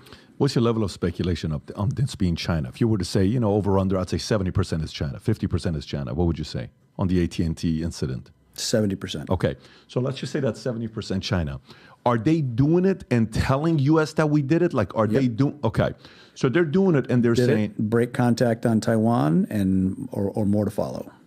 Got it. To say we are capable of doing way more than this if you screw with this. Okay. So let me go a little bit deeper with this because when lots of asymmetric capability inside the United States already. What does it look like? Paint a picture of how ugly this could be with what China is capable of. Look, China from a CI, counterintelligence perspective, they've had the Confucius Institutes at American universities for decades, which are Chinese government-funded interest and communication centers on campuses. They have the 1,000 Talents program where they would task smart Chinese to go 1,000 Talent program. 1,000 Talent program, where they would task smart Chinese to go study in a specific university to gather intel on a specific thing. So they're tasked to go burrow in, learn, do, follow, take that tech back to China. Okay, they have the United Front Works Department all through the United States. So you have a lot of Chinese diaspora that are here that the Ministry of State Security still has their hooks in. And because there's family members back in China that they can hold in danger to make that person in America do what they want. If the FBI was serious about CI, the Communist Party members have to check in and go for training at least every 6 months. So there's it's called the General Management Department. It's like the HR department of the Chinese Communist Party, and they oversee the training you have to do every year. It's almost like reserve duty, where they have to come in and get their party indoctrination. If they were smart, surveil every consulate, every known Chinese facility, and see who's going in and out of there. Those are the CCP members that are here in the United States, working, living, studying, and some of them even working for the U.S. government. So yeah, they have a massive installed base of influence and covert action already, and that's mostly on the collection side. And because of the massive illegal flow of migration, there's a lot of Chinese males, military-age males.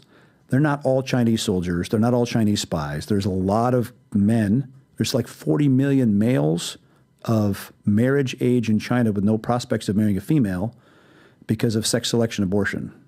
When they had one-child policy, the parents would abort a female baby and have a male. So these dudes are in China with an economy not doing great, with no prospects of a female. They say, hell, I'm going to America. Now, if only 2% of those millions are bad, still really bad.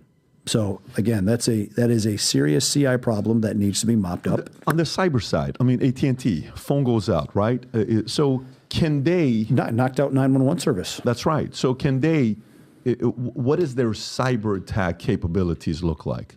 How, like, if you were to paint a picture, what could it look like? Quite significant. And if there's Huawei switches and any of that Chinese telecom infrastructure in the United States, which is what Trump was right to ban and to push other allies to ban. When the daughter was trying to come in from Canada and she was doing business with Iran and Huawei no longer could do business here. Yep. I remember that. Yep.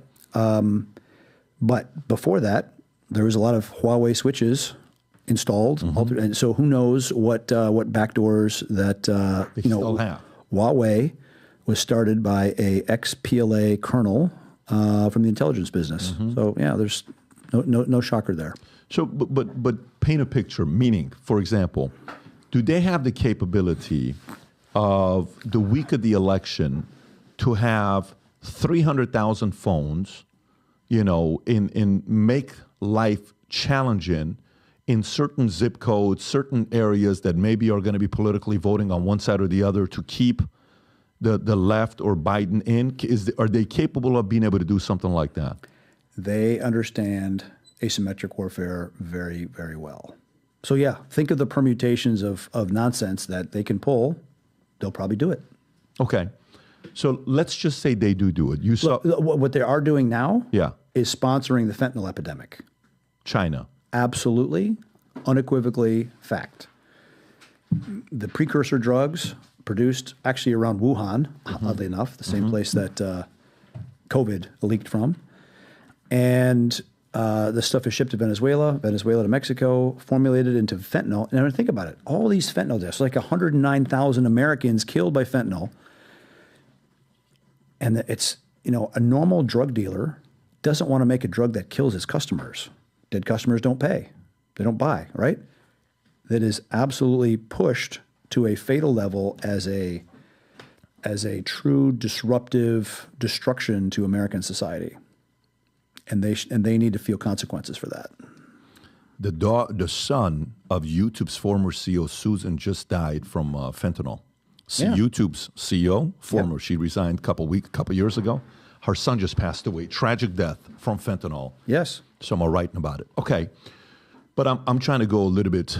Did you watch the movie Leave America Alone or Leave America Behind? The movie with Barack Obama that he was have you seen that movie or no? No, I haven't seen that. Why are you smiling?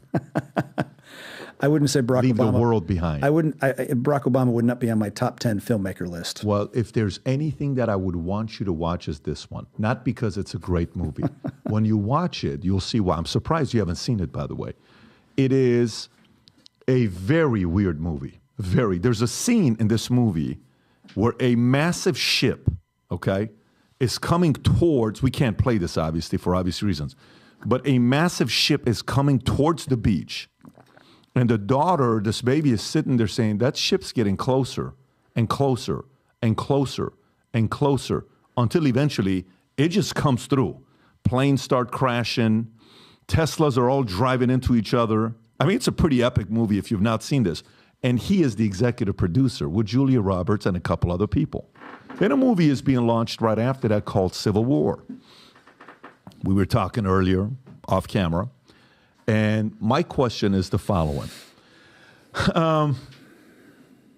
If, let's just say, election date, I think it's November 5th, is a Tuesday.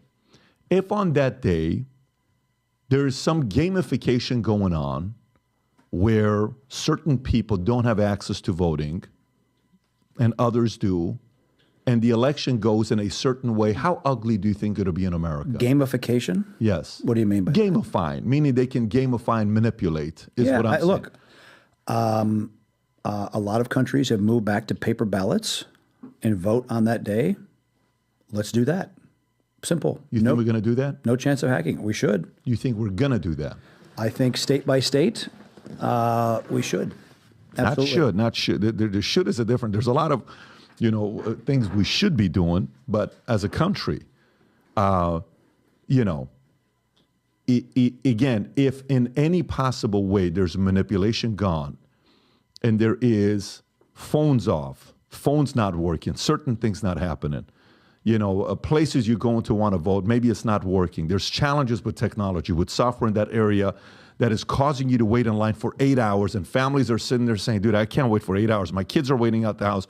I got to put them down. If there's that level of frustration where a mom or dad is going to say, I just can't wait anymore, I got to go home, and that affects the election, and there's proof of that, how ugly could it get in the States? And if no clear candidate wins 270 electoral votes, the founding fathers are so brilliant. They thought of everything. So it goes to the House of Representatives, and the House decides. It happened before. It was John Quincy Adams versus Andrew Jackson. Nobody won the Electoral College, clearly. It went to the House. John Quincy Adams won, and then Andrew Jackson came back 4 years later and crushed him. So you're not worried about it? You're not worried about 2024? There's a lot of people that are. Of course I'm worried about it. There's a process, and let's follow the Constitution. I mean, of course. I mean, people want to follow the Constitution. You say it in a way where you're assuming everybody will. Do you think the concept of civil war is capable of happening in the States anytime soon, or not in America? Not the way the founders created it. I've read a lot of American Civil War history, and the feel and the vibe in the country, and some of that feels like it would today. But here's the thing. A civil war would not necessarily be, it's really going to be rural versus urban. That's the difference. It's not a regional. It's not a north versus south. It's rural. It's rural versus urban is where this divide is, which is a very different equation. Tell me more. Trump won in 2016. Trump won like 3,100 counties. Hillary Clinton won like 80. Yet the ones that she did win are big urban top 20 metropolitan Yes. blue cities. Yes. So if that becomes a civil war, it becomes a very unpopular place to be. Not because those places don't have enough food, don't have enough water. That becomes very, very bad for them. Are you a preparer? Not really. No? No. Live a simple life. You're not, concerned about what could happen. Yeah. I have a few guns. I have a few guns. I have a few friends. Just a few? Is that what it is? Just a couple. You got like And a great alumni association. alumni association. Who out of all our enemies do you fear the most? Like if you were to say our most formidable enemies, who would you say are the enemies that you fear the most? Look, the sad thing is if the left had not done the lie of the Trump-Russia collusion bullshit, which is proven to be bullshit after $50 million of investigation. If they'd not done that, Trump could have made a deal with Putin on Ukraine, and it would have pulled with Russia on Ukraine, et cetera, pulled Russia in from the cold and pulled them out of the orbit of China, right? The U.S. policy for 100 years, and even before we really got involved in Europe, the goal was to keep German industry away from Russian resources. But now we've pushed Russian resources into the hands of Chinese industry. And really, Russia is in a subjugated role. So I think the medium and long-term security interest of the United States is to bury the hatchet with the Russians and pull them away from an orbit of China. Because culturally, we have a lot more in common with Russia than we do with China or Japan or Korea or India. Fact. So our major threat, the major threat to liberty in America, is still the Chinese Communist Party. When you read the statements that she makes to the Standing Committee, there's a great article written in Foreign Affairs by Matt Pottinger. And he actually takes chunks of Xi's statements that don't normally get translated into English. And he says, prepare for great conflict.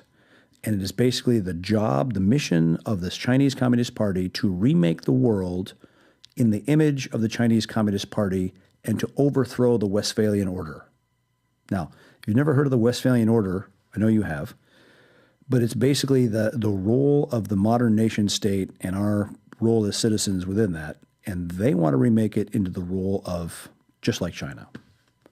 Hell no to that. And I think the next administration, and China has for like the last 19 centuries, it's been one of the biggest economies, if not the biggest in the world. But they have a habit of coming together under a strong dictator and then, a century later, fragmenting apart. I think it's better for China to be a bit more diffuse and less controlled by Beijing. And that is in all of our interests. Especially the neighbors of China would especially agree with that. Because they don't want to be Sinified. And by the way, their economy isn't as good as people think it is. They're Nope. getting hammered right now. It's Correct. Look what they did to Jack Ma, right? Jack Ma is like a combination of Jeff Bezos and Steve Jobs, like literally an amazing tech innovator. And so Jack Ma started Alibaba, which is 10 times the volume that Amazon does. And all this, he made some comments critical of the government and the central bank and the CCP, and instantly he's disappeared from view. Like literally one of the wealthiest guys in China, he disappears, and some months later he's found lecturing to an elementary school, and the media announced that he'd embraced supervision.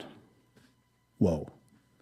Okay, so that's the message they've done to their tech sector. I can tell you that the Chinese money is fleeing China as much as humanly possible. They're going to Europe. They're going to Dubai, anywhere they can. There's a huge Chinese population in Australia that's gotten out because they want to live free and not be under the boot of the CCP. Where's Jack Ma nowadays?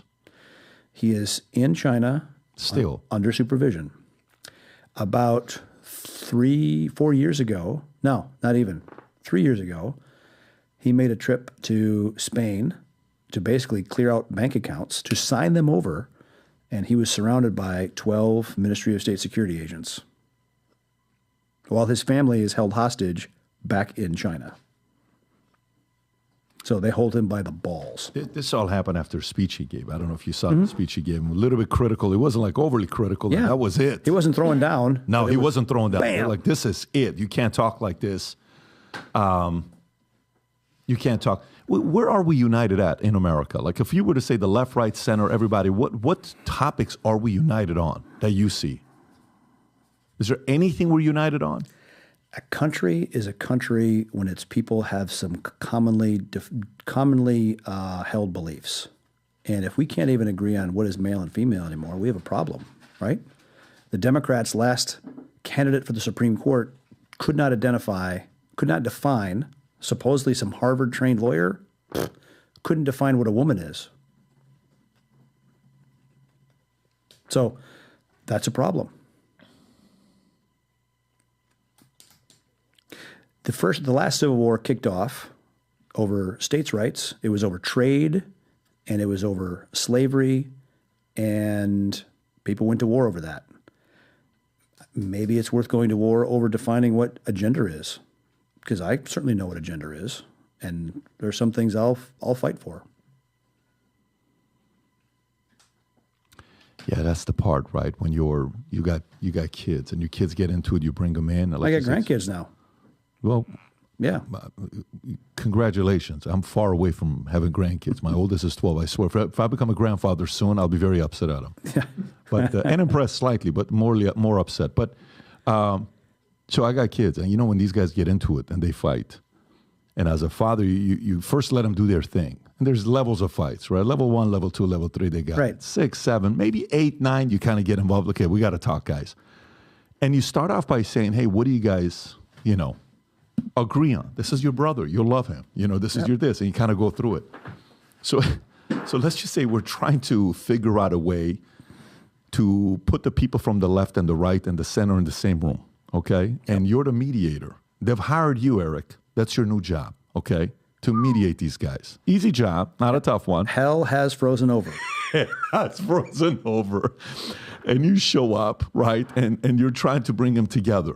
What do you ask them? Like, what do you say? Do you say, "Hey, guys, can we all agree that America is the greatest country in the world?" "No, it's not. Do you know what we've done?" "Okay, let me try a different way. Do you guys love your family?" "I love my family, but I know he doesn't love his family." How do you start to get these guys to start at a common, I think the amplification of social media of idiots is, look, I think I think you're going to see an awakening of what were traditional Democrats that feel abandoned by that party, and even Black and Hispanic votes that are, most Black and Hispanic voters know what a male and a female is. They know. Muslims as well, by the way. You can put Muslims in that too. Absolutely. They definitely know it. Exactly. Yeah. And you focus on basic economic opportunity. Again, a candidate that runs on decartelizing industry wins. What did the U.S. Army do? The mission of the U.S. Army after World War II in Germany: denazification, demilitarization, and decartelization. The difference, again, I'm drawing on that book from Tepper.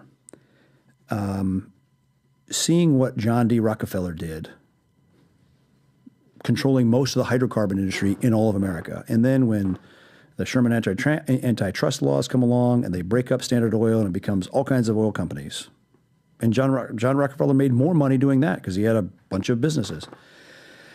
But the Germans saw that, and they did that to their industry. And so it made it very easy in the 1920s, as they became bigger and bigger cartels after World War II, very easy for the Nazi Party to control German industry, much easier to control 30 companies than 30,000 entrepreneur-led companies.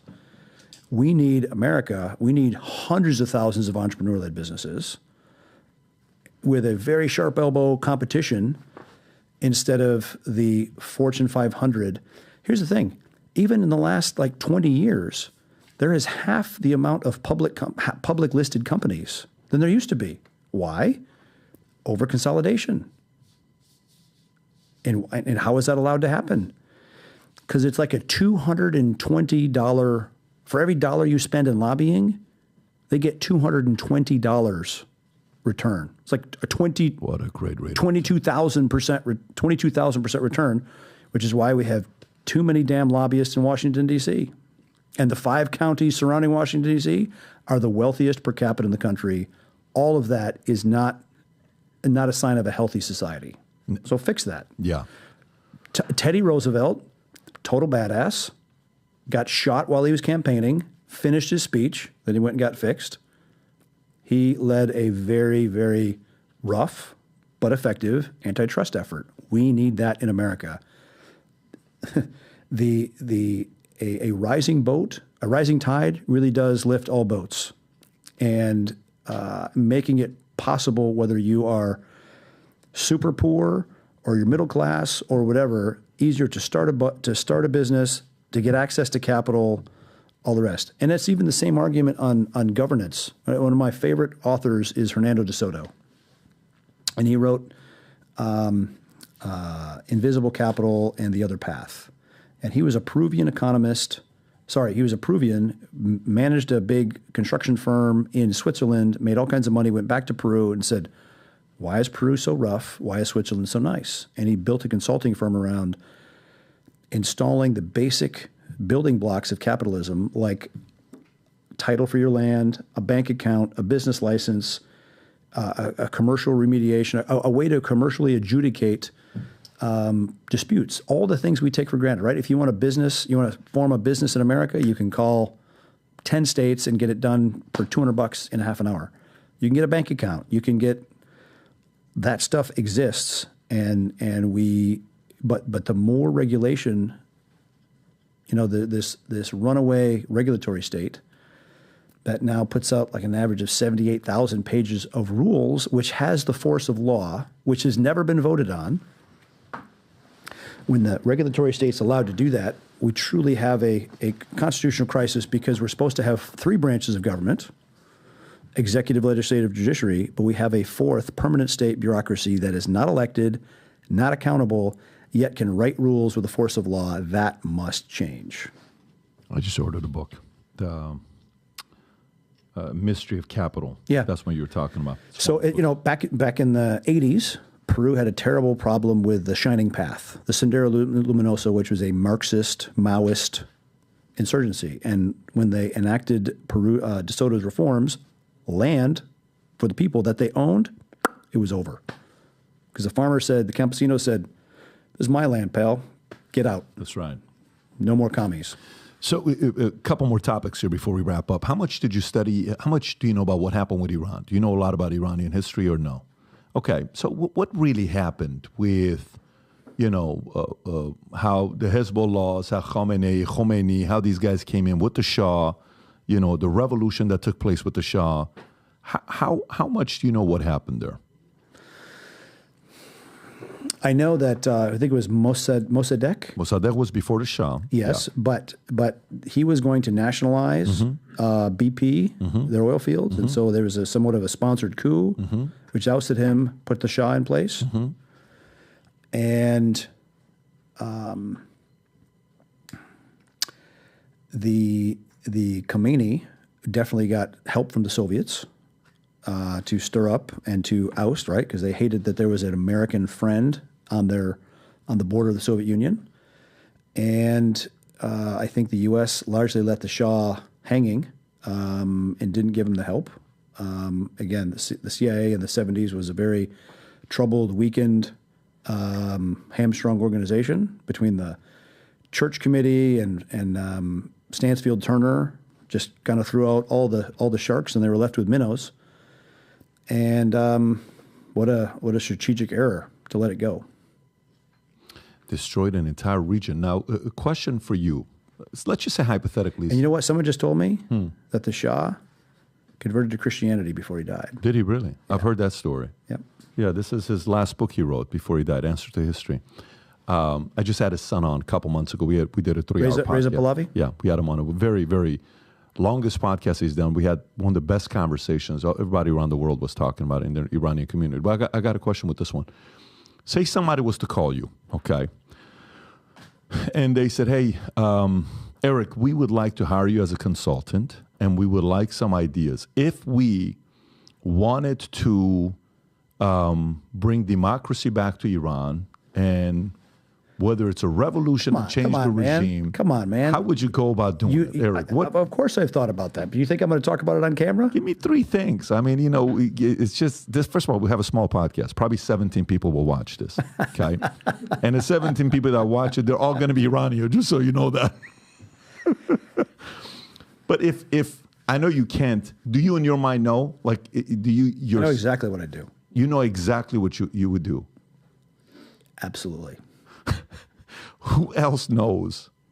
Some of my friends. Okay, good. So what I'm saying is, so if I get clipped, the mission will continue. That's not what I'm saying. Sure. What I'm asking is like, no. Look, think about it this way.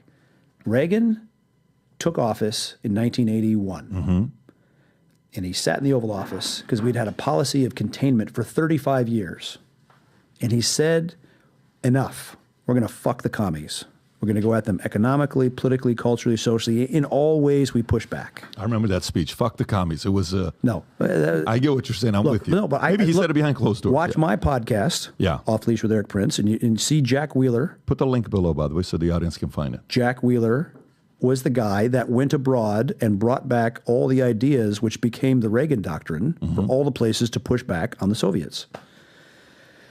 And I mean, he's the closest thing to a real life Indiana Jones. Anyway, I digress. What they did, what the U.S. working in concert with the Catholic Church and MI6 in Poland provided communications equipment to the shipyard workers, the Solidarity Movement, students, farmers, the church, all sorts of communications, and that the means to communicate is essential. There's a fantastic book called The Dictator's Handbook. Great book. You've read it. It's small. It's a phenomenal book. But it's a college study on how dictators stay in power. Book. Yeah. So identify who that selectorate is. Who keeps the supreme leader in power? Okay. Obviously, the sad thing is, I think the Arab Spring started in Iran in 2009. With the Green Movement, lots of people in the streets, and the regime was so threatened that they had to call in Lebanese Hezbollah to crack heads because they didn't trust the Iranian internal capability anymore. And crickets, nothing from the Obama administration, not we support Iranian freedom, we support your right to, nothing. Not, obviously no direct help or kinetic help, but not even the equivalent of a tweet or a statement. And then you have the Women Life Freedom protest, where women are protesting they want to show their hair or wear a skirt or drink a beer or listen to rock and roll or drive or whatever. Be normal and be free. And you'd think the women's rights groups from around the world would be supporting them, but it's, again, crickets from them, crickets from the left. Empowering those movements with communications tools, with you can make the regime very, very vulnerable. Now, there's a lot of stuff before that I'll tell you about after we're off camera. But it's. I was talking to Pierce 2 weeks ago, and he asked me the question. I said, Iran, what Iran? Pierce Morgan, and I said, what Iran fears is not what you fear. Iran fears the youth. They fear women. They fear students. They fear sanctions. They fear economy being bad. Those are some of the things that they fear. The question is, to go about doing that with Iran, you also need the right administration that's willing to go all the way through for that to happen. And that's a lot of work. And Yep. you do that. Why would Russia or China, whatever your plan is, let's just say your plan is a strong plan, effective one, why would Russia or China allow you to win? Well, the Iranian people ultimately get a say. There's 85 million people? Mm-hmm. Yeah. I mean, look, Iran even has a demographic problem themselves. The women have voted and closed their wombs. I mean, they went from like 5 kids per woman to like 0.8. Right. They have a severe contraction issue. Right. China has it because of force. They have the reverted pyramid, whatever they call it, inverted pyramid where... Yeah, and the costs where it's very, very expensive for them to try to start a family and job insecurity and all the rest. I'm curious to know what your plan is. I'm very interested to see what your plan is, and you and I will we'll talk off camera. Next question. McAfee, John McAfee. I don't know if you remember him. McAfee He's an antivirus guy, yeah. right? So I sat down with him 6 years ago at his place, 5 years ago at his place. Very interesting guy, eccentric. The entire interview, he had a gun on him. He was smoking cigarettes, and he was having whiskey or something while his guys in the back are holding M16. Some guy knocks on the door. They run to the door with guns. The guy's freaking out. I'm just trying to drop off something. He said, he looks at me with my phone. He says, why do you have a regular phone?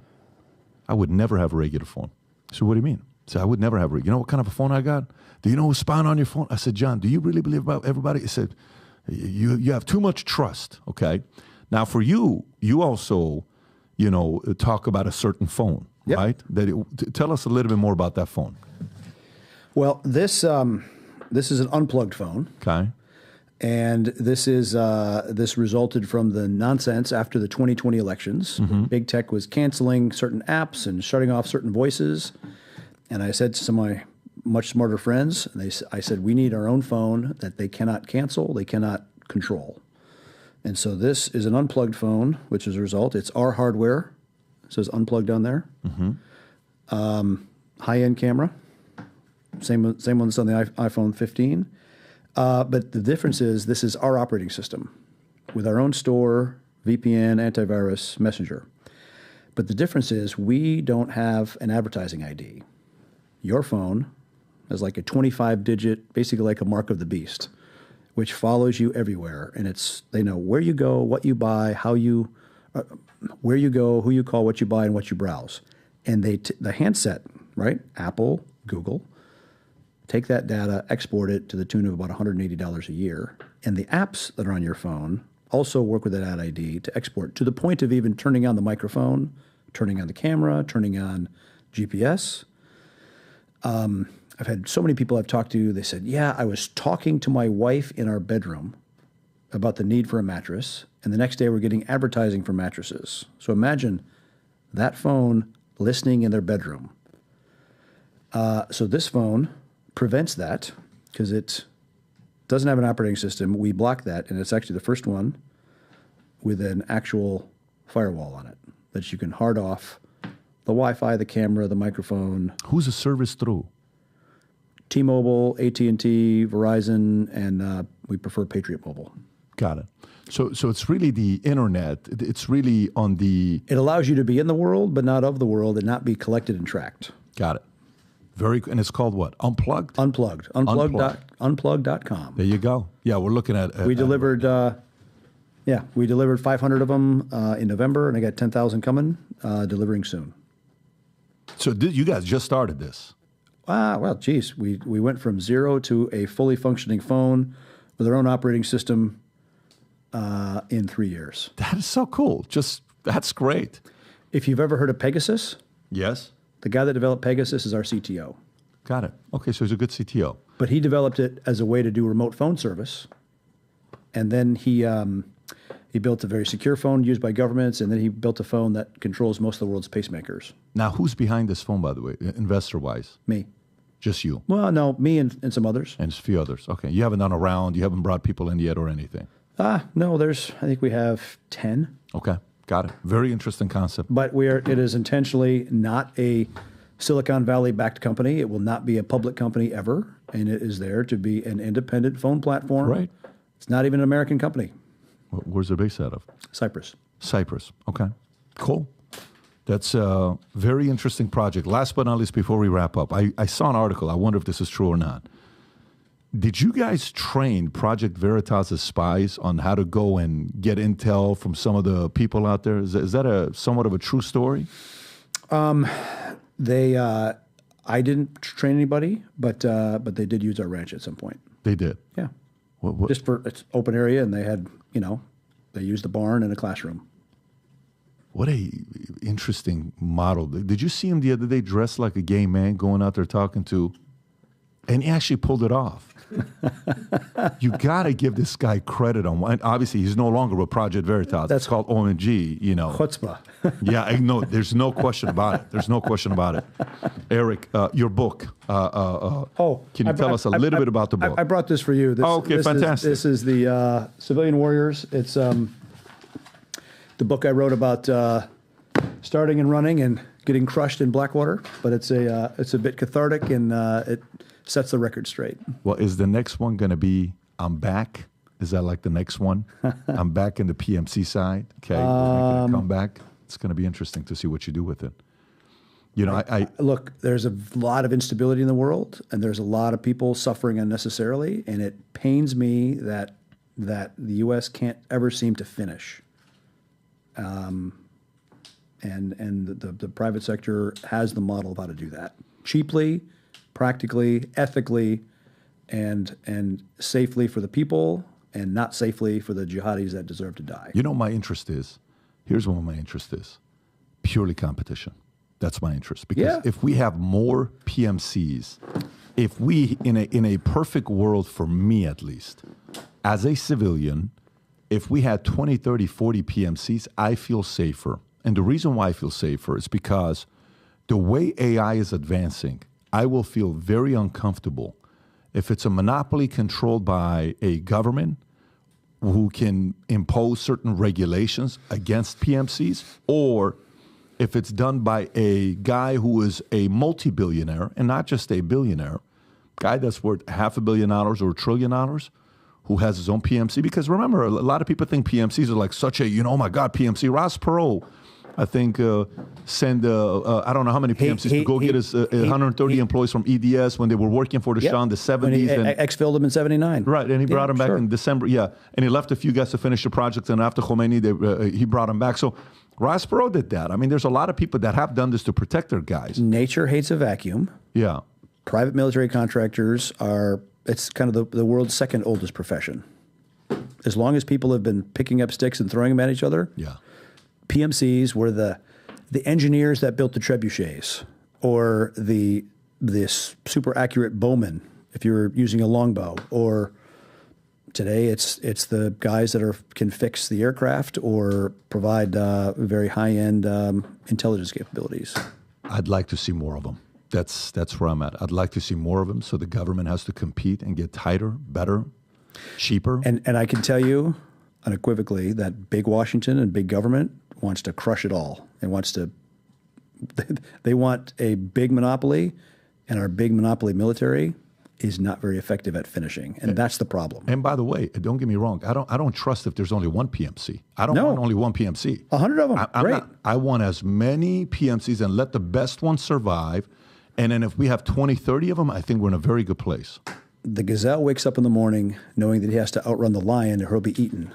The lion wakes up in the morning, knows that he has to outrun the gazelle or he will starve. That's right. So whether you're the lion or the gazelle, when you wake up in the morning, let's find out. You better be running. Let's find out. Erik, appreciate you for coming out. Cheers. This was great. Really enjoyed it. Been looking forward to this for a while. Take care, everybody. Bye-bye, bye-bye.